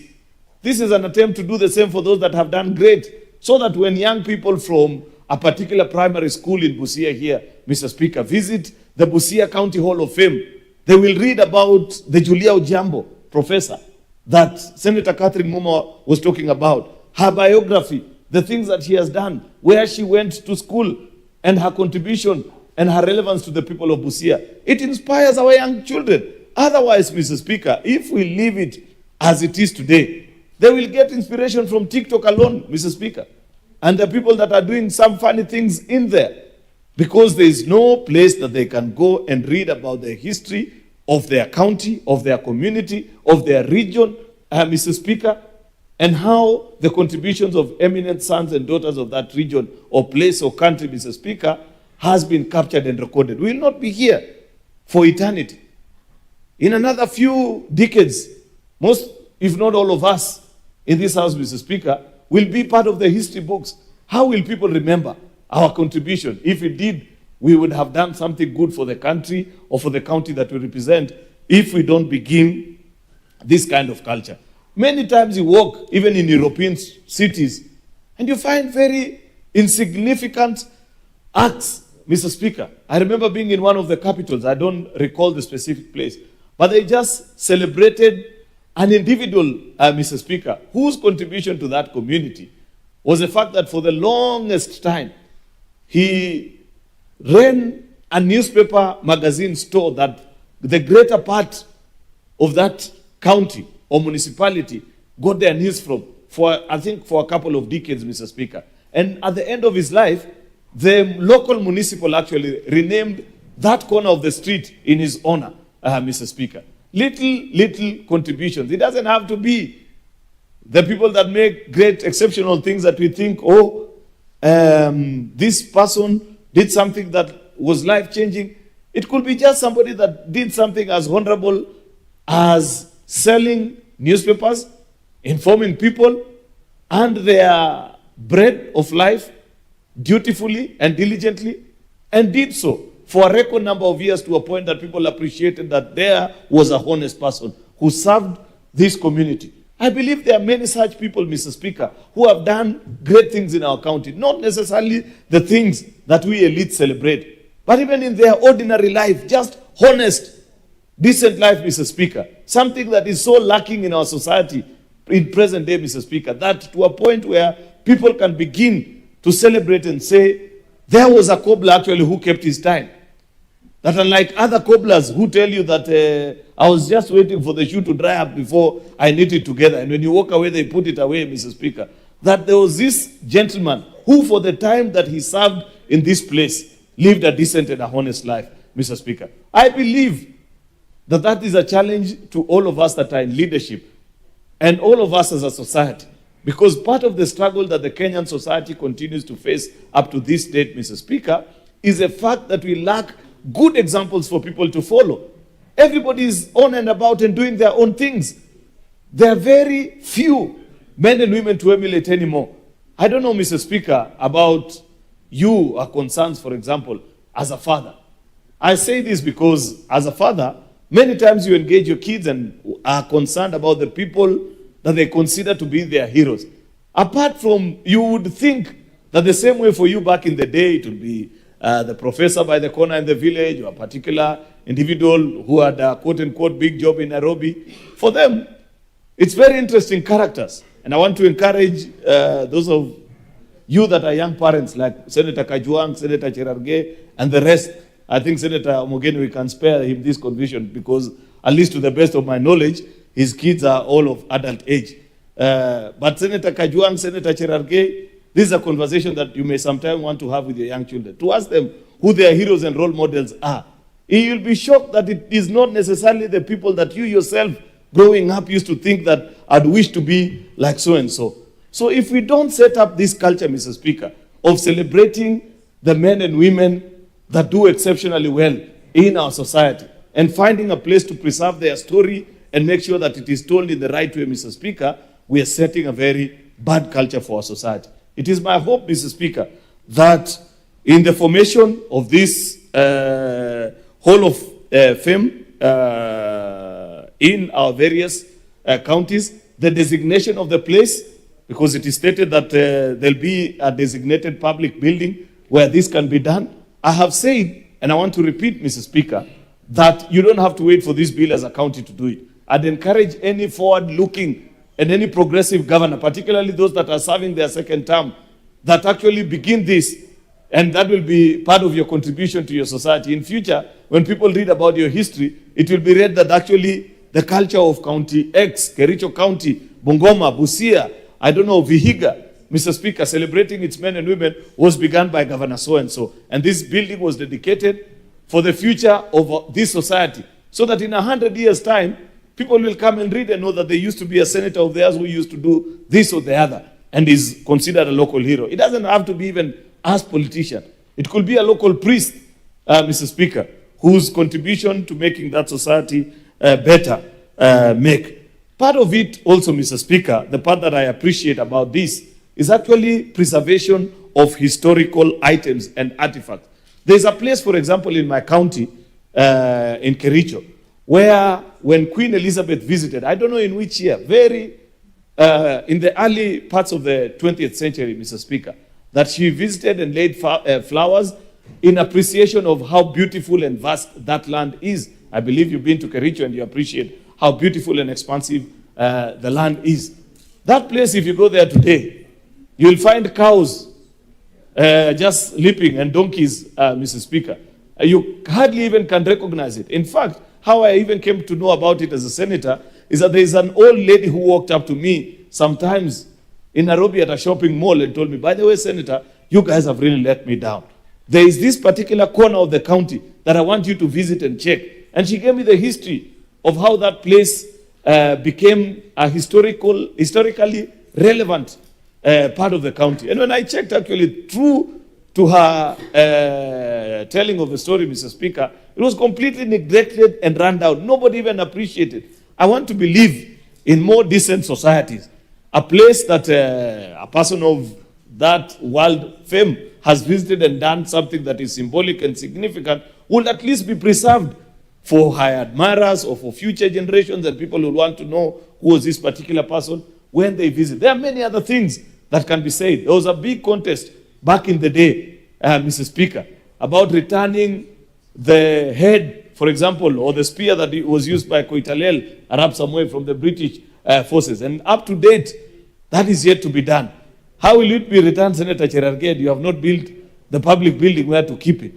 If it comes, where will you take it? Will it go to your home or the home of my friend Governor Sag, Mr. Speaker? We must preserve and be ready to do this thing, what decent societies do, Mr. Speaker, so that we can preserve our culture and celebrate what needs to be done. I don't want to belabor the point, Mr. Speaker, because I know this is a fairly straightforward matter. I want to agree, Mr. Speaker, that this is long overdue. My only plea is that when it gets to our colleagues, the counterparts in the National Assembly, they will do that which they are duty-bound to do to ensure that we give the country a good piece of law. I congratulate Senator Miraj on the choice of bill actually to move while we are here in Busia, because it speaks to relevant issues that are related to people in our counties. I thank you for the chance, Mr. Speaker. Honorable Senators, there is a lot of interest on this bill. I just advise us, of course, you have your 20 minutes contributing, but I advise as your chair that you can spare your colleagues some time also to say I want. You don't need to use the 20 minutes. Senator Kadred Mumu, for some reasons better known to me. Thank you, Honorable Speaker, and I will not be too long. Honorable Speaker, first I wish to congratulate our colleague Senator Miraj on this bill. Senator Miraj has picked a topic, Honorable Speaker, that is one of the neglected functions in this country. Honorable Speaker, when you look at the fourth schedule, the function of cultural activities, libraries, museums, is with the county governments.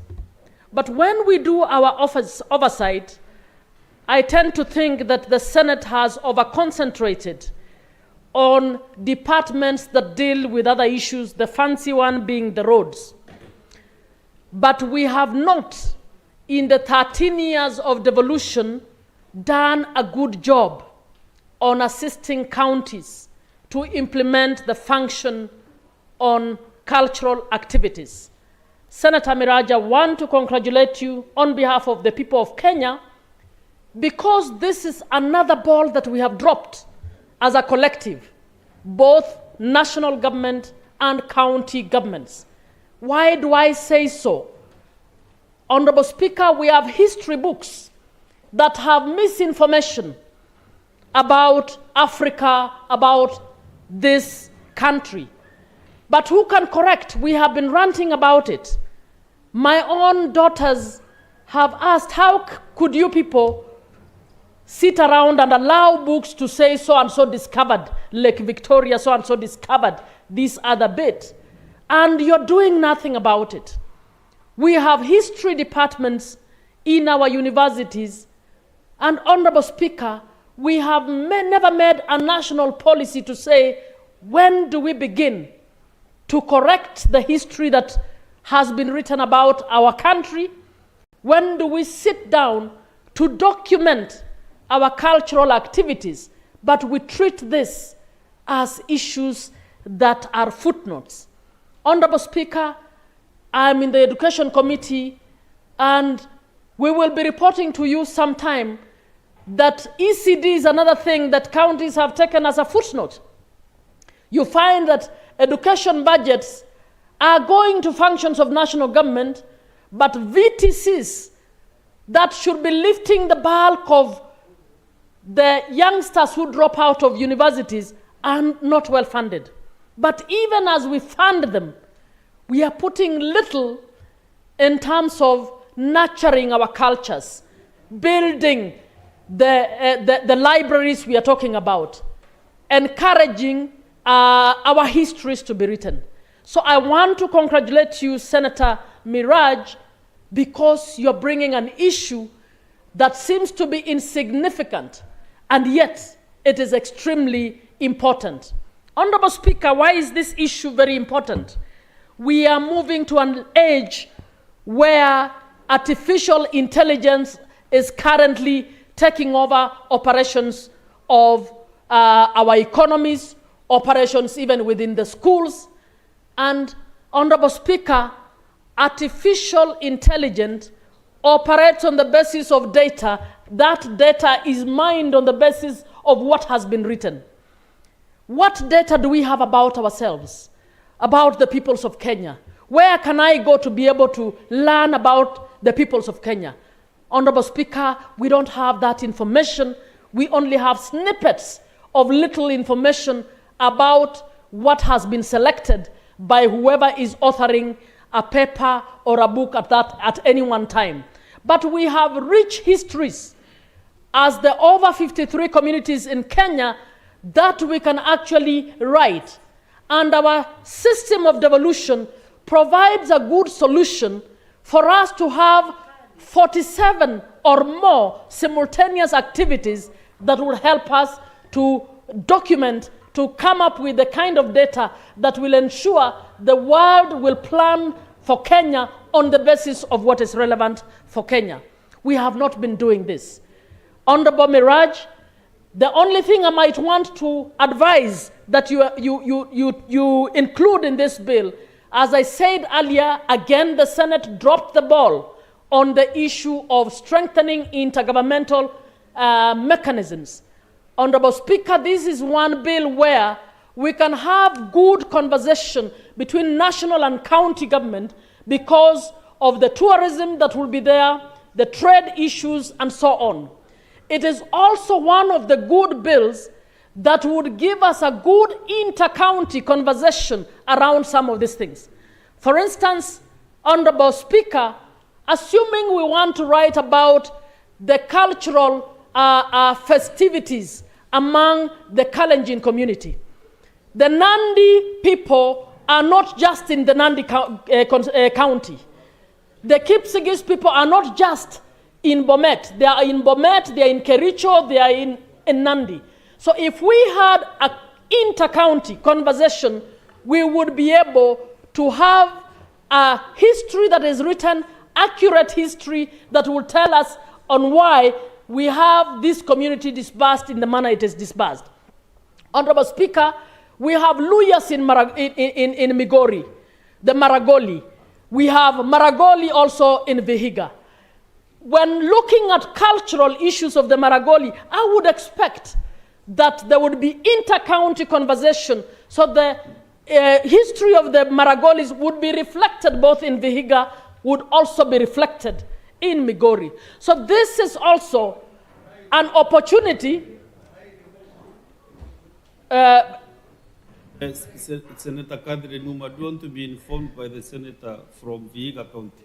Honorable Speaker, he's a Maragoli, so I will allow him to inform me. Yes, Senator Ososi. Mr. Speaker, I just wanted to inform her that the community she's referring to, Maragoli, are not just in Migori or any other place, they are also a recognized tribe in Uganda, just next door, Mr. Speaker. Next time you say, I wanted to inform Senator Kadri Muma, not to inform her. Senator Kadri. Thank you, Speaker. Thank you, Speaker. Senator by the name. Senator Kadri. The point the senator makes is well taken, and we have other communities. The Maasai communities are in more than one country. The Luo are in more than one country. So coming together, we would actually bring a very rich product if the counties took this seriously. Honorable Speaker, I'm sure you've traveled, maybe as a Catholic, to go to Israel, to go to Rome, and when you go there, you give a lot of money basically to be told the history of Rome, the history of Christianity. There is also a history of Kenya.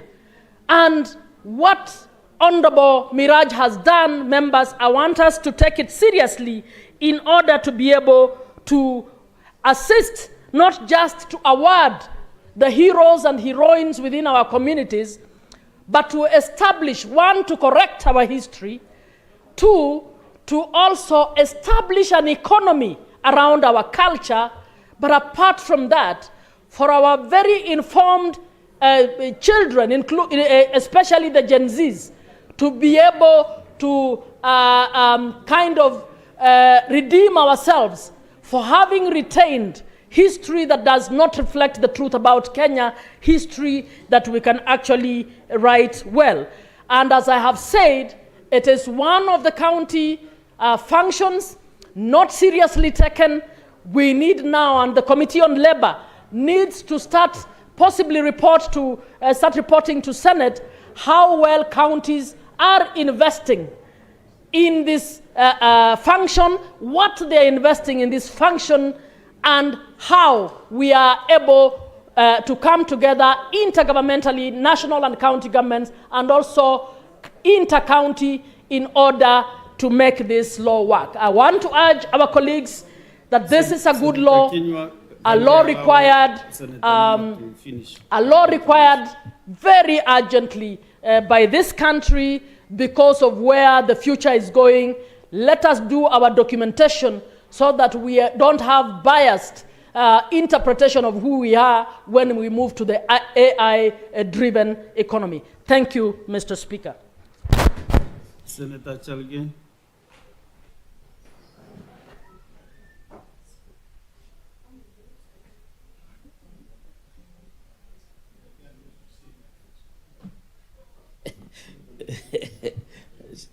Mr. Speaker, you need to protect me from Senator Ledama.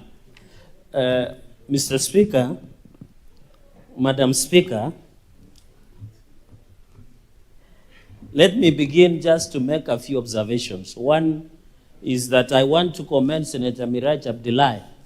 I think, Madam Speaker, one of the senators that as a party of United Democratic Alliance we are proud of is Senator Miraj, because she has continued to distinguish herself in children's rights, culture, and many other aspects.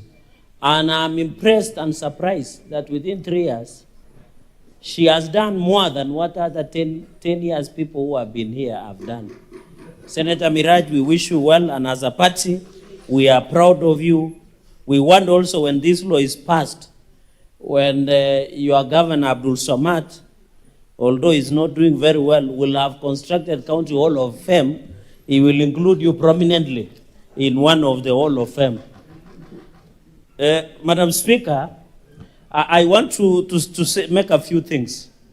When you look at the fourth schedule, number 6, is it? I think the fourth schedule, some of the functions one of the out of 34 functions on the fourth schedule, Madam Speaker, that has been given. When you look at number 4, Bachi and Edge, It says cultural activities, public entertainment, and public amenities. So this is one of the core functions of the county government. So what we are doing, and I hope the National Assembly, as the majority leader said, will pass this law. Because, Senator Miraj, you need to play hard through the Speaker for this bill to be passed. Because this bill has taken circles to circles, Madam Speaker. So we hope, with the reading of fourth schedule, rule number 4, culture is properly domiciled in counties. So the passage of this bill is within the aspect and the ambit of the constitutional provisions of what we should do as protectors of devolution that we provide for in Article 96 of our role, Madam Speaker. Madam Speaker, I'm aware that a number of our colleagues have been earmarked to be given national honors, including Senator Ledamo Lekina, and a number of colleagues that have been given national honors. Madam Speaker, I hope this law, when it comes to pass, we should have a criteria. Madam Speaker, I'm not saying my colleagues should not qualify, but I always suspect it's being politically correct, in my own opinion. That is because, Madam Speaker, you as truly, I serve as the chair of JLAC. I was never given an award because the then president and powers be felt that I should not be awarded. I became the vice chair of County Public Accounts Committee. I was never awarded. So we need a law like this to give us the criteria. The national honor should not be dished out like sweets, like Njugo Karanga on the streets, Madam Speaker. It should be given. I remember the biggest scandal of Gideri man. The man just queued with the Gideri and he was given a CPS as state honor, HSC as of state commendation, while you as truly has never been given. And I've done a lot for this country, Mr. Speaker. So next time I should vote while holding Gideri in my hand so that I can be awarded. So what I'm saying in short is that this law will provide a proper criteria on how heroes from the county and the national can be recognized, so that whether you are pro or against the system of the day, the fact that you have done in this country, Madam Speaker. You spoke today about Professor Julia Ojambo, and I'm honored, Madam Speaker, you are aware when you were having a breakfast, and we said no. You could see even my chair of PAC was there. We greeted her with a lot of admiration and respect. And I wish Senator Cheruiyot was there to greet her, but I know he's a busy man. He was coming from empowerment programs. He was just landing. So, and we greeted Professor Julia Ojambo, and we were amazed. This simple lady, this humble lady, this professor. You know, it's like when the children, when you remember, Madam Speaker, you are a Christian like me. When the Mary and the other lady went to the tomb where Jesus was buried, when the angel appeared, they went into a trance. That is what happened to us today when we met Professor Julia Ojambo today. And we are proud of her. We are proud of Moody Awori, one of the vice presidents and a distinguished legislator. Although I'm informed he has a brother here just next door in Uganda. We are proud of sons and daughters. Even Senator Okia Okoitiom Mutata. I don't know whether Senator Okoitiom Okia Mutata has his name in the history of this country in civil rights and human rights in terms of litigation. I don't know about these other ambitions that he wants to be the sixth, but we are warning him that he should not be the sixth on Facebook, but he should go put the boots on the ground. And that is what we are just emphasizing, that we celebrate sons and daughters of this, on this. Senator Cherargei, do you want to be informed? Senator Cherargei does not want to be informed, sorry. No, he does not want to be informed, it's all right. Proceed. Madam Speaker, so that is why I was talking about national honors, because let us reward they are good in leadership, science, culture, Madam Speaker, and many others in sports. Now like Faith Kipyegon, we are proud of her, Madam Odira, A number of them were Nyonyi, Madam Speaker, and you heard that it is courtesy of Ugali that Wanyonyi won, by being told by Faith Kipyegon, Madam Speaker, and the kits that are provided by AK should also improve. And at this point, Madam Speaker, even in sports which we are proud of, athletics, people like Ezekiel Kemboy, people like Onceslaus Kipruta, Madam Speaker, people like, there's a gentleman who just passed on. He was among the 1972 Olympics. The Mainyoro from Kisii, Mekatile Wamenza, Koitale Larab Samoe, and many others, we should recognize, Madam Speaker. Even today, no one knows these Gen Zs. They don't know who Professor Julia Ojambo is. They don't know. Madam Speaker, they don't need unless you Google. So how do we know that I'm driving my point home? So we need to build a museum where this history is kept. I am impressed by colleagues who have traveled outside for benchmarking. But a number of them who have traveled, I don't know what is wrong with the mic today. Madam Speaker, there are many colleagues who have traveled. You go to in Atlanta International Airport, is it called Pearson International Airport? They say something about that state. You go to many states, there is something unique about those states. We need to refocus, Madam Speaker. There is an issue, so that I just make 2 points and I yield. Madam Speaker, is on the issue of Koitalel Samoe. Madam Speaker, I want to thank His Excellency the President of the Republic of Kenya, Dr. William Ruto. As we talk today, Koitalel Samoe University is being constructed in Nandi Hills town in honor and recognition of Koitalel Samoe, Madam Speaker, who led the Nandi resistance that we refuse the railway to pass until it passes near your home, Madam Speaker, because I have been told you have two homes. You have where you were born and where you are married to. So it is us, until that railway was diverse, it's because of Nandi resistance, led by Koitalel Samoe, and in honor, Madam Speaker, the government is constructing one of the biggest universities, just like Detan Kimani University, Madam Speaker, Detan Kimani University.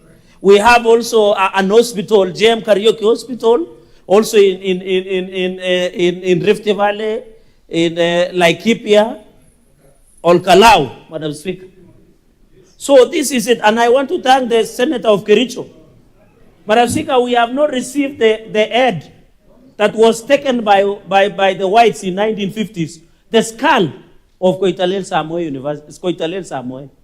Madam Speaker, in fact, that I have tracked, that skull, Madam Speaker, is in Pitts Rivers Museum, London. I want to challenge Chair Labour to track this skull. I know where it is. It is in Pitts Rivers Museum, somewhere in London. I know Commissioner Kinyua has traveled extensively, and he might be aware of this museum. Some of us rarely travel, Madam Speaker. Maybe we are not, we don't look nice to travel. So, Madam Speaker, that is, this is where the skull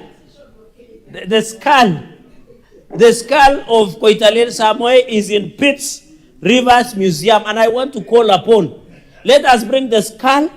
We brought the artifacts, and I want to inform the House, in Koitalel, we have established courtesy of President Kibaki, and I want to thank President Kibaki.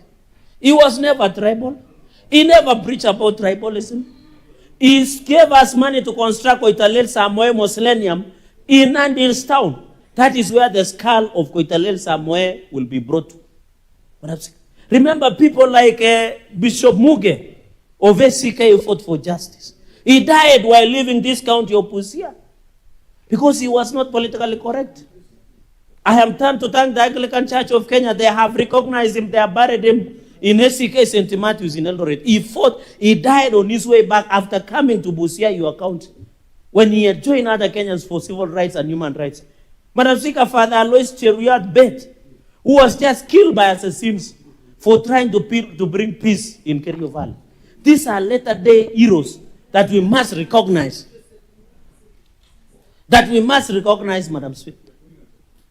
The other day we were doing fundraiser to construct a church in his own. I want to thank the Catholic Church and the Kenya Catholic Bishops Conference that we will remember him. These are heroes that they have something that they did for this country. Not people who vote with Githeri on the line and they were given Edsos. And I hope, in honor of Father Alois Cheriot Bett, Madam Speaker, he should be awarded posthumous. I would have expected in these national honors for people like Father Alois Cheriot Bett to be recognized, Madam Speaker. Madam Speaker, the issue of customary law, we must recognize. I would have expected Senator Mirai to say something about Mekatilil Wamenza, people like Sharif Nasir, people who did something for this country, Madam Speaker. Luanda Magere, these are people we should, so that our children can know who they are. In fact, in this proposal, Madam Speaker, we should have at least a museum be constructed. Madam Speaker, you have traveled extensively. You go to every state, they have a unique place where they try to preserve their culture. What is wrong with us Africans? Why do we run away? I want to separate the Ma community. Because they have really tried, despite the modernization, to maintain their culture, their identity, Madam Speaker. Madam Speaker, on the aspect of objects, I agree. The issue of posterity, of information, we have conversed that, Madam Speaker. On the conflict of interest, we have said that, Madam Speaker. On the issue of selection committee, I want to agree that we need a proper selection committee to know who should qualify. Not have people like Githeriman being awarded commendation, state honors or county honors, Madam Speaker. I would have wished Senator Miraj to get aspect of county honors because we now have national honors. So I don't know how the selection committee will paraphrase, Madam Speaker. On the procedure and petition, I'm happy this has been, I'm just running through, Madam Speaker, in the interest of time, is the petition, you can petition, and I'm happy, Madam Speaker, you did mention something about the sons and daughters of this, but in my culture, Madam Speaker, where I come from, I tend to agree with Senator Kalwale, that when you are born and dowry is paid, you belong to Mzee, where you are married to. But I know that... Order, Senator Halwale, the Senator Cherarkey, can you focus on the bill? Madam Speaker, Senator Kalwale might have disturbed you until you are referring me to Senator Kalwale.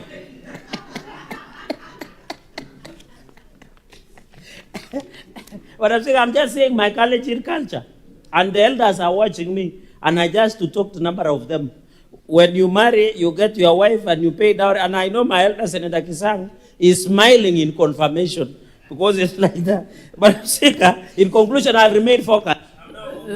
Senator Cherarkey, I'll take opportunity since you are veering off to inform you that the first woman governor in Rift Valley was married in Luo Nyanza.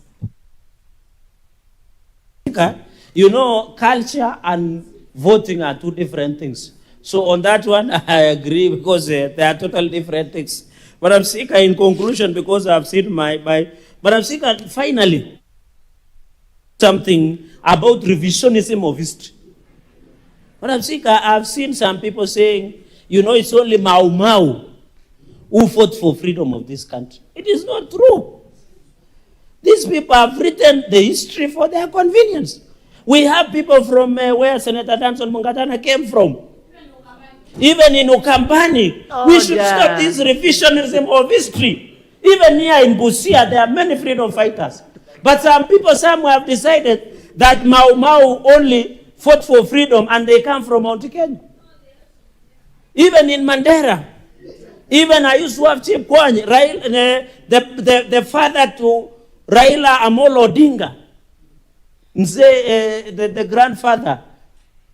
Who is the grandfather? What is the name of the father to Raila, my chair? Oginga. Odinga. The father to Odinga is Jaramogi Oginga Odinga. are the freedom fighters. My grandfather, Jean-Marie Serone. Why is it that when they write history, they want only to recognize people from Mount Kenya? And that is why you see one of the politicians always shouting on top of their... What's your point of order? Senator Maina has a point of order.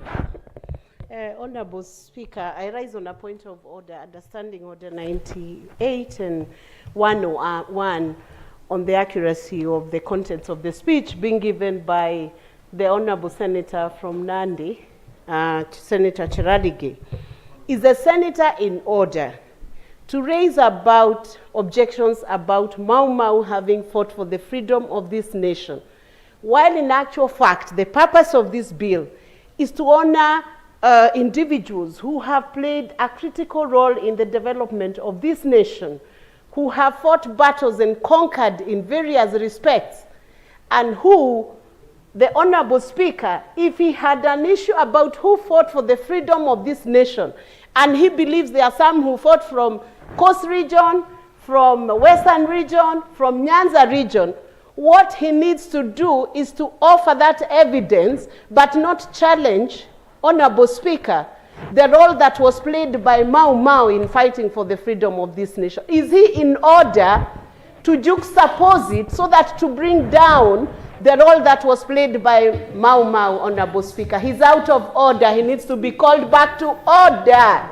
And he should offer Senator Maina, evidence. My understanding was he did not denigrate what Mau Mau did. What he says, there are others beyond Mau Mau. He can bring in the evidence without showing as though he's comparing the two, juxtaposing the two, and bringing one. And this is not the purpose of this bill. The purpose of this bill, Honorable Speaker, is to ensure you celebrate the Mau Mau for what they did. Let me finish, Honorable Speaker. You know what a point of order should be. Celebrate the Mau Mau, and you celebrate whoever else fought for freedom from their corner. Senator Maina, you know what a point of order, how a point of order should be. Senator Cherarke, I will direct that you be sensitive, not to denigrate any hero from this country. Madam Speaker, I thank you, Madam Speaker. I'm surprised because Senator Veronica is a member of Speaker's panel. I thought she knows the difference. Senator Cherarke, out of order you once can again. actually focus on your presentation. Madam Speaker, can I conclude? Senator Cherarke, do you want to be informed by Senator Kenywa?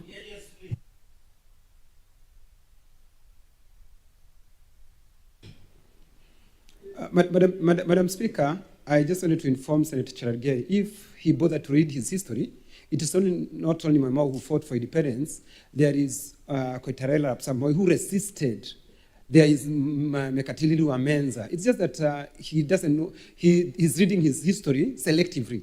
It is in public knowledge, everybody knows. That's why we are looking for the skull of Koitarela Rapsamoi. Why would he be looking for his skull? It's because he resisted. Thank you, Madam Chair. Senator Cherarke, res ipsa locita. Please proceed to finish.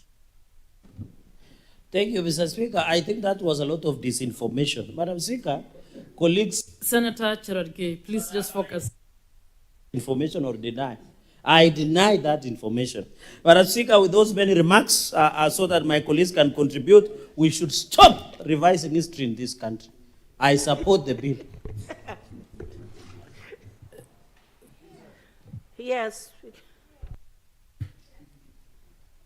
Senator Osoti.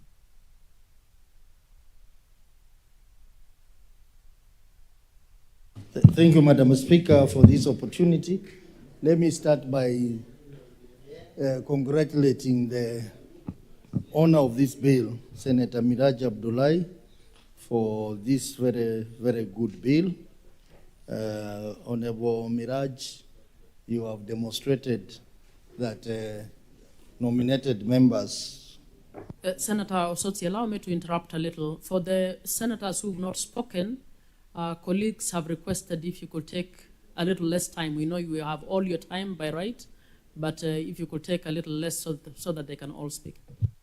Yes, I was saying, I think as a nominated senator, I think it's important to appreciate that this is a huge contribution to this Senate coming up with this very, very necessary and important bill. So I want to congratulate Senator Miraj, who was my member in the CPIC committee, very committed member, always appearing during the meetings and contributing. I really miss you when you left. Madam Speaker, allow me to quickly make a few comments. This bill is a good bill and is long overdue. But I have a few observations that I wanted to make. Madam Speaker, now that we are in Busia County, everything we are speaking here, we are debating, we must always make reference to Busia County so that we look like we are Senate Mashinani. I want to say that there are many heroes in this county, Busia County, who have been forgotten. And they are not just in academic, as someone put it earlier today. We have heroes in this county, like J.J. Masiga. Those who remember those golden days of AFC Leopards and Gor Mahia. You remember J.J. Masiga could score a goal against Gor Mahia when it mattered most. I remember East African Challenge Cup in Uganda, where Gor Mahia and AFC met in the final. And they were leading by 2 goals against AFC Leopards. And J.J. Masiga, in the dying minutes of the game, helped to score 3 goals against Gor Mahia. And this gentleman was not just a footballer, but he is a great doctor in this county, in this country, Madam Speaker. But J.J. Masiga has not received any honor from this government. Nothing at all. But the people who have done very little are getting honors, Madam Speaker. Even the Githeri man got an honor from President Uhuru for just displaying Githeri in a paper bag. And serious people like Masiga have nothing to show off. We have another important sportsman in this county called Wilberforce Mulamba, who was also a great footballer of our times. No one is talking about him today, Madam Speaker. And then lately, Madam Speaker, Noah Wanyama, who happens to be the father of Mariga and Victor Mugabe, hails from this county. And then you come now to Mariga and his brother Victor, the most decorated professional footballers. The two are from this county, but there are no honors to them. So even as we discuss about this, we also need to question the process of giving these national awards to our people, and starting with the Busia County. And I hope tomorrow when we are debating that motion of recognizing the great sons and daughters of this county, we need to come up with a resolution that they should be remembered, whether alive or dead. And not forgetting the late Obel, who will be buried very soon, also held from this. This is the man who made an attempt to discover the AIDS drug and was never given a chance. This is a man who promoted African medicine, which has now become a global issue in some countries. So I think we need to really push for recognition of these sons and daughters of this county. Mr. Speaker, when we talk about preservation of history, culture, and heritage, I think this is where Kenya has failed, because we don't preserve our history. And that is why we are not promoting patriotism among our youth. because they don't understand our struggles, because they don't understand our history. Madam Speaker, if you go to some countries, you are amazed with the level of protection of their history, preservation of their culture and heritage. I recently had an opportunity to visit Kremlin. Kremlin is a power center of the Russia Federation. And Madam Speaker, here in Kenya, we struggle to go to State House. When someone goes to State House, it's a big thing. It is a show of power. But in Kremlin, where the president of Russia sits, it is also a museum. They have preserved their artifacts for centuries. Centuries. You go there and you find military equipment that were used in many wars in the past are kept there. You go there and find even important heritage, even gold that was recovered in the war is stored there. And that is important because it teaches the youth to be very patriotic to their country. And you go there, you see all that, and you pay something for that. Space technology, advancement in space technology, you go there and pay. So you go to Kremlin very easily by just paying and going to see those things, and you learn a lot. Unlike here in Kenya, where going to State House is political and a show of power. In those other countries, it's about culture, it's about heritage, it's about history, which promotes patriotism.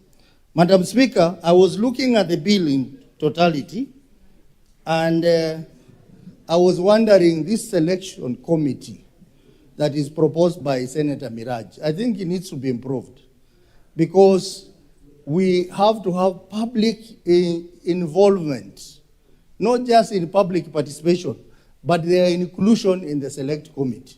It should not be a county government affair only, where we have the clerk of the county assembly, we have the CEC member in charge of culture and heritage, and the chairperson of the county public service board, and 2 public officers nominated by the county public service board. Where is the public involved? I think you need to consider there so that we have representation from stakeholders, from public.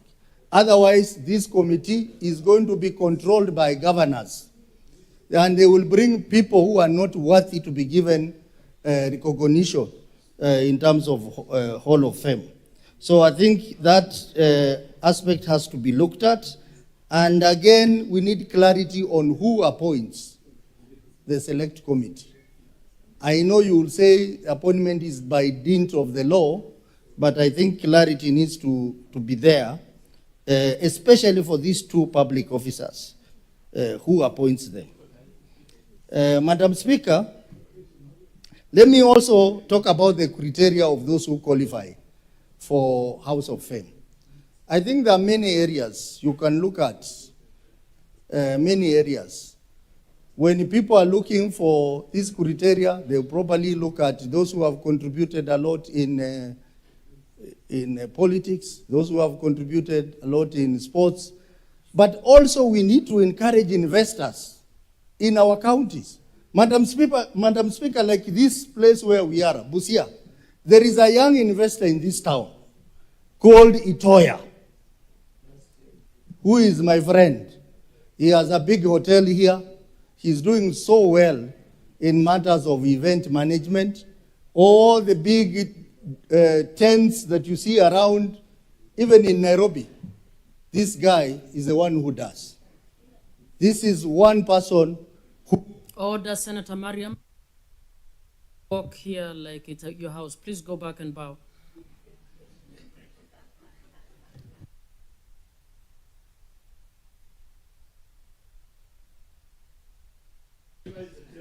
Madam Speaker, you know, members are not used to this chamber.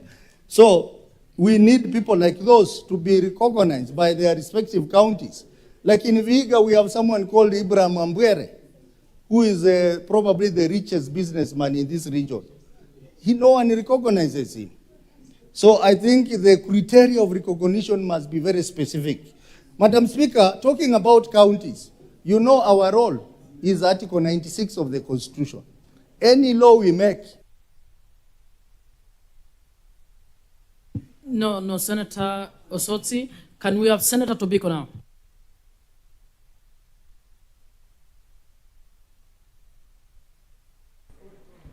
Thank you, Madam Speaker.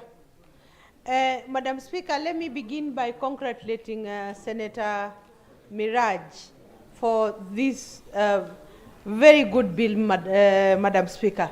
Madam Speaker, our sister has done us proud. Madam Speaker, you know, for a long time, the nominated members have always been taken to, you know, look like some flower girls who came here with no brains and no value and no contributions. So, my sister, you have done us very proud. This is a very good bill.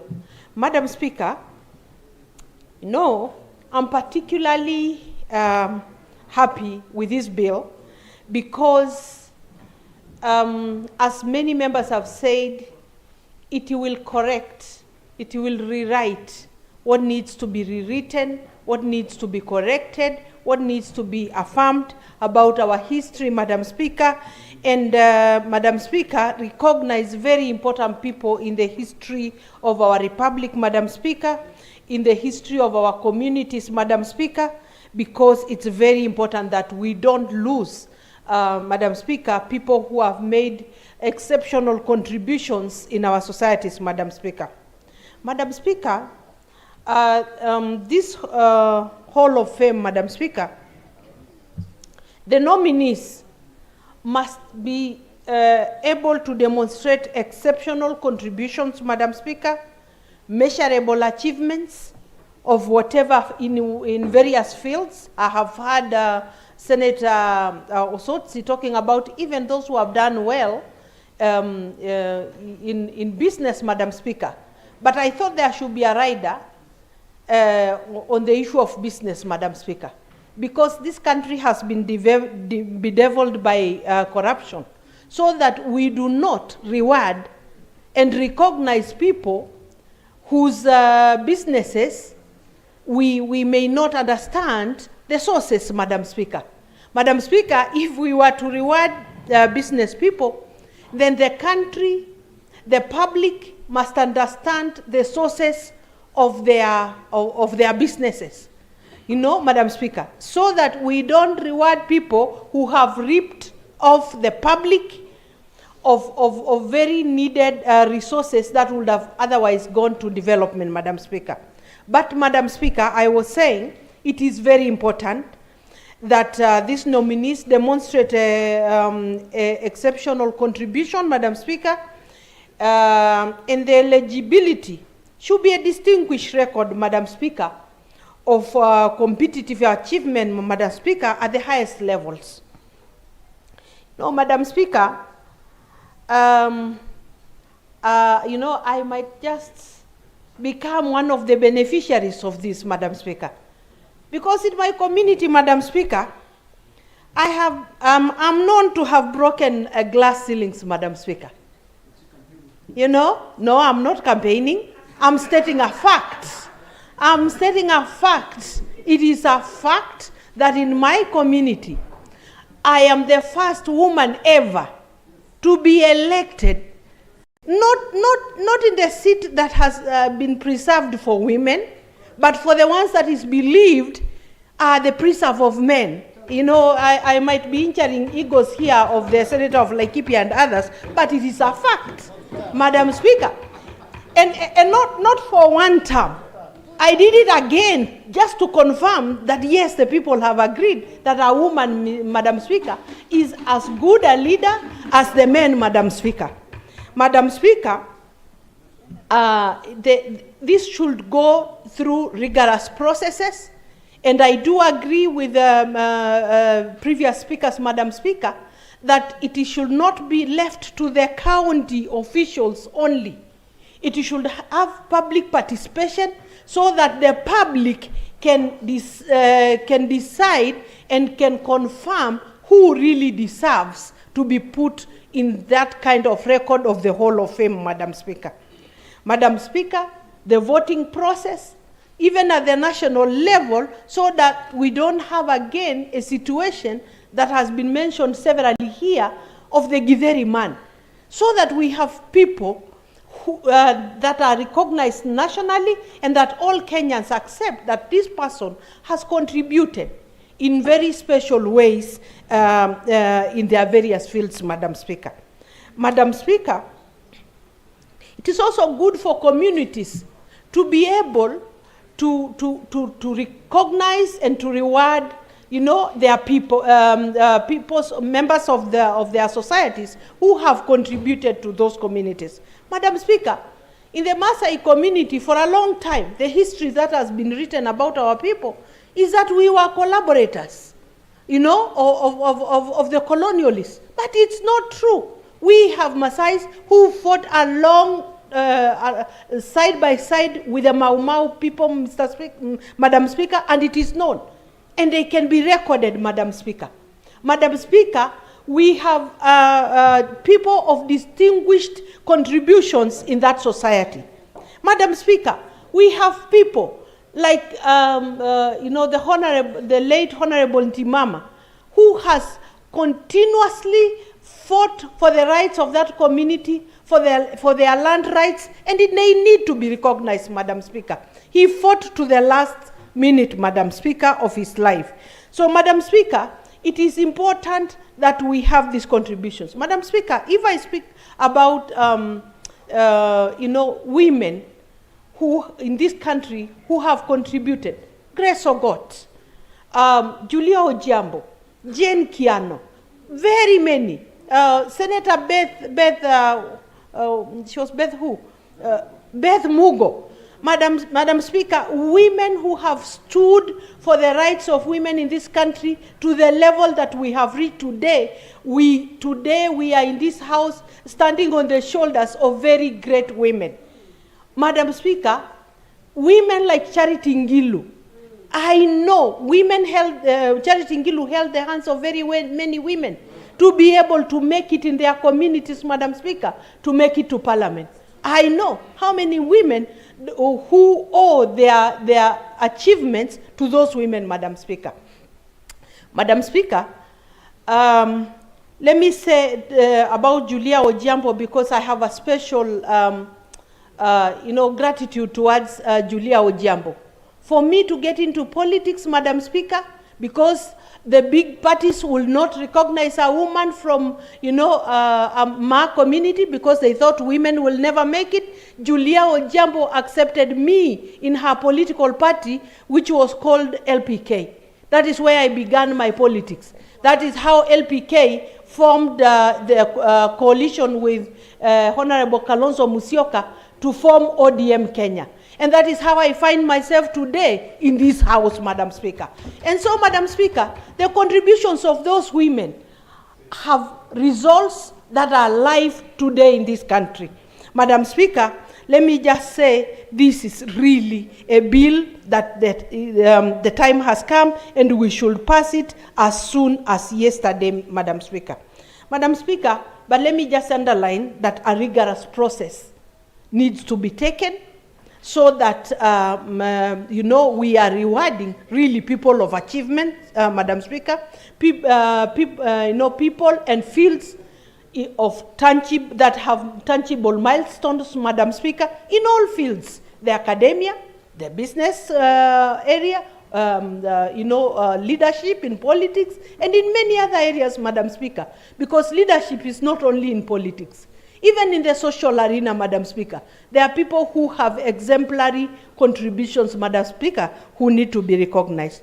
So, Madam Speaker, I really do support so that I can give time to my colleagues. Thank you, Madam Speaker. Senator Omtata.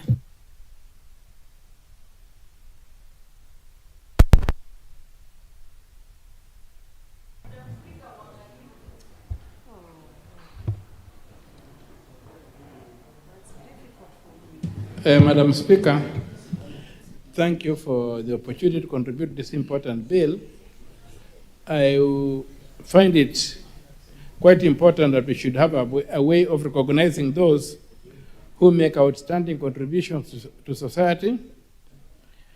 My only concern is that we need to introduce something in the bill, Senator Miraj, to address the funding of this kind of enterprise. It can end up being a white elephant if we don't secure its funding, maybe say that by 2% or 0.02% of the budget of the county government should go toward this enterprise.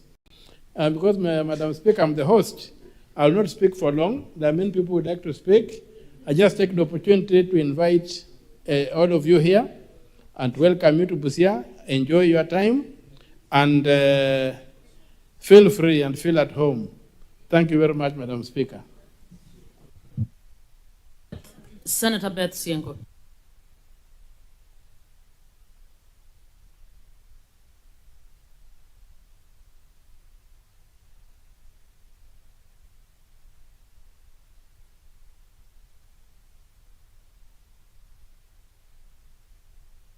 Thank Senator you. Beth, are you ready?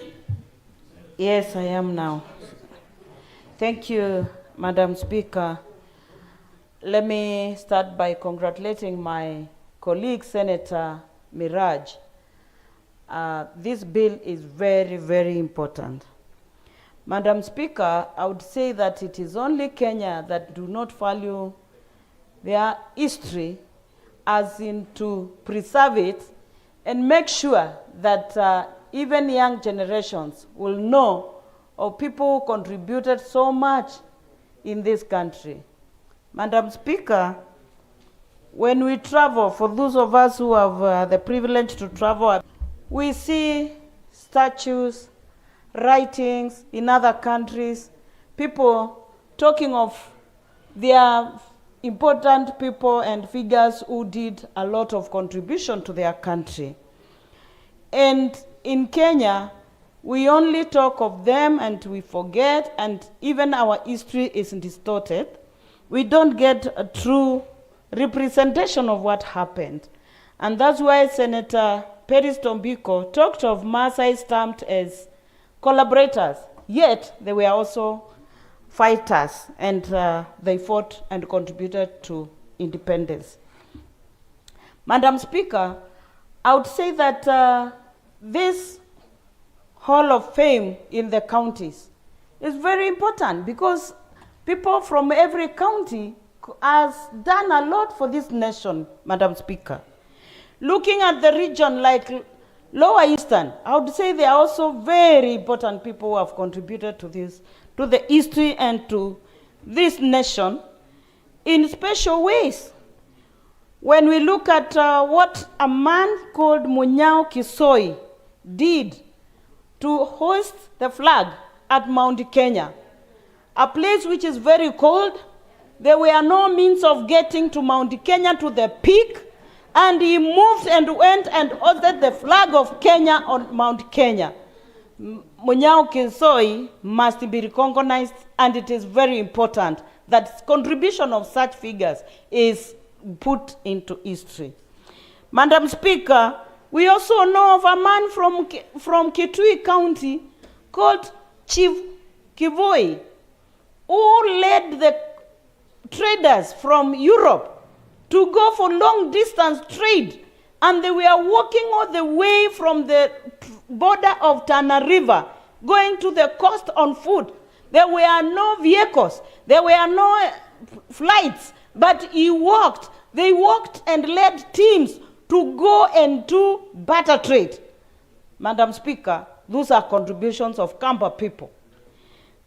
We look at people like Siokemau, a woman that makes every Kamba to be called Siokemau, a great prophetess who did and saw even the coming of the colonialists, even the coming of the railway line, construction of railway line. And people were traveling from Nandi, from Laikipia, to go and consult Siokemau to be told what the future holds. Madam Speaker, a great prophetess. Madam Speaker, I want to add my voice to what the Senator of Nandi said. Order, senators on my right. Please listen in silence. Fighting for the freedom of this nation. The fighters did not come from one region. All Kenyans from all corners contributed. When you look at Paul Gay, who was even in prison with Jomo Kenyatta, and we know of this, Madam Speaker. We cannot talk of Mau Mau to be the only people who fought for the freedom of this nation.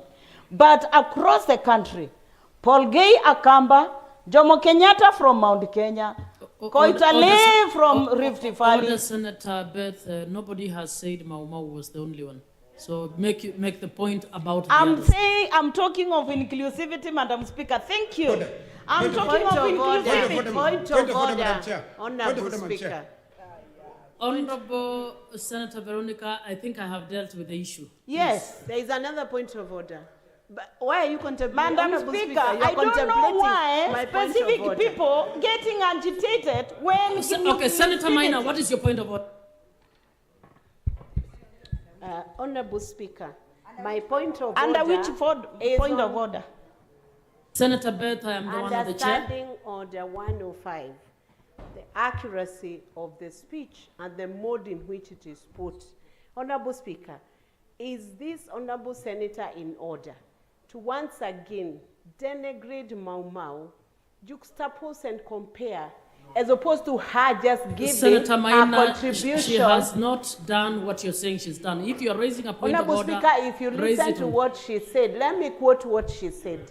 She said, it is not only Mau Mau. Honorable Speaker, the phrasing of those words, it's actually denigrating. Senator Maina, I am ruling that I have ruled the words are not denigrating. I have ruled Senator Siengo. I have requested that because of the sensitive manner in which this issue is, Senator, are you on the chair or I'm on the chair? Yes, you are. I can actually hear what you're saying. So please sit down. I'm actually ruling on this. So I rule your assertion not to be accurate. Senator Kinyua, you are. Madam Speaker, pengine sisi hatuelewi maana ya jina Mau Mau. Inamaanisha mzungu aende Ulaya, Mwafrika apate uhuru. Mtu yoyote aliyekuwa akipigania uhuru wa Kenya, awe ni Fred Kubai, Ochieng' Oneko, Bildad Kagia, Fred Kubai, wale wote walipigania uhuru. Kwa hivyo ukimaanisha Mau Mau, unamaanisha mtu yeyote. Pengine ni vile historia yetu inaegemea mahali fulani. Kwa sababu hata Senator Kinyua, that's a point of information, of important information, not order, a point of information. Senator Kinyua, can you finish that point of information? Just wanted to guide you, it is a point of information, not order. Okay, so kwa hivyo bwana Bi Mwenyekiti, mimi kile kinachonisumbua ni vile ambavyo unasikia watu wanasema kulingana vile nataka kuelekeza, ukisikiza kwa maoni yao ni kana kwamba ati ni mtu wa Mlima Kenya. Hata Mlima Kenya kuna wale tunawaita, ukisikiza kwa Kikuyu kule, wale tunawaita Tokonia na wale wengine, wale ambao ni collaborators wale. Kwa hivyo si jambo ngeni. Hata ukienda kwa Wamasai kuna wale ambao walichangia na wale walikuwa upande mwingine. Senator Kinyua has actually explained what Mau Mau means. And from what he's saying, Mau Mau is not restricted to people from Mount Kenya. So what is your point of information, Senator Kajwang? Sorry, Madam Speaker, I wanted to inform Senator Siengo and the entire House that Kenyans of all shades, tribe and color fought for the independence of this country. In Karachuonyo, there's a gentleman called Adala Utuko. Adala Utuko was a founder of the Kenya Taxpayers Organization that resisted British attempts to impose poll tax in certain parts of the country. He was killed. Adala Utuko's body has never been... Senator Kajwang, I didn't want you to contribute on this. Honorable Senator. That's fine. I'm sorry, it is called Ojijo Teko. I'm very sorry for mixing up the names. Ojijo Teko's remains have never been found. He was killed by the imperialists. So this thing of trying to own, to tribalize, or Senator Kajwang, I would want to actually lay this debate around Mau Mau to rest. One, nobody has said on the floor of this house that only Mau Mau fought. So I want that debate to actually cease. And secondly, Senator Kinyua has actually given some, Senator Kajwang, please. Senator Kinyua has given important information on what Mau Mau means. It does not mean Mount Kenya. So Senator Beth, you will contribute. Thank you, Chair. Senator Beth, you'll contribute without suggesting that Mau Mau is for one tribe. Chair, Senator Veronica, please. Chair, Order. I did not indicate in any slightest way that Mau Mau belongs to Mount Kenya. I only said that when we talk of Mau Mau fighters, it should be inclusive. Madam Chair, even the late Honorable Order, Senator Beth Siengo. If you will remember, the definition of Mau Mau as said is not one region. So proceed without making that. Chair, that is his interpretation. We know other means. Anyway, Madam Chair, I wanted to say that even during the struggle, Honorable late Phoebe Asio fled a group of women to visit the Kapenguria 7, and they also contributed. And Phoebe Asio comes from Nyanza. Madam Speaker, I wanted to say Kitili Mwendwa from Kitui was the first Chief Justice from that region, and he contributed so much, and that was followed closely by Honorable Nyiva Mwendwa, who was the first female minister from the region of Kitui. Madam Speaker, allow me to say Charity Ngilu, as Senator Peris Tombiko indicated, that was the presidential candidate when even men could not dare oppose the late President Moi.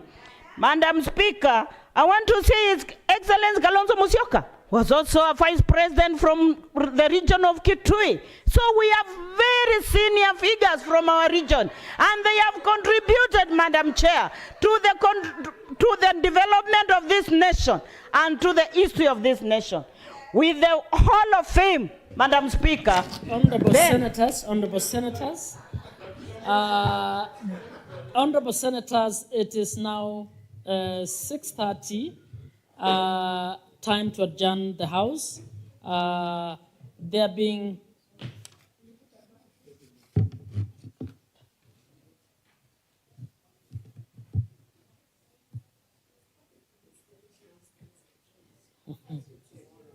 yes. Honorable Senator Beth, you have 8 more minutes when this debate resumes.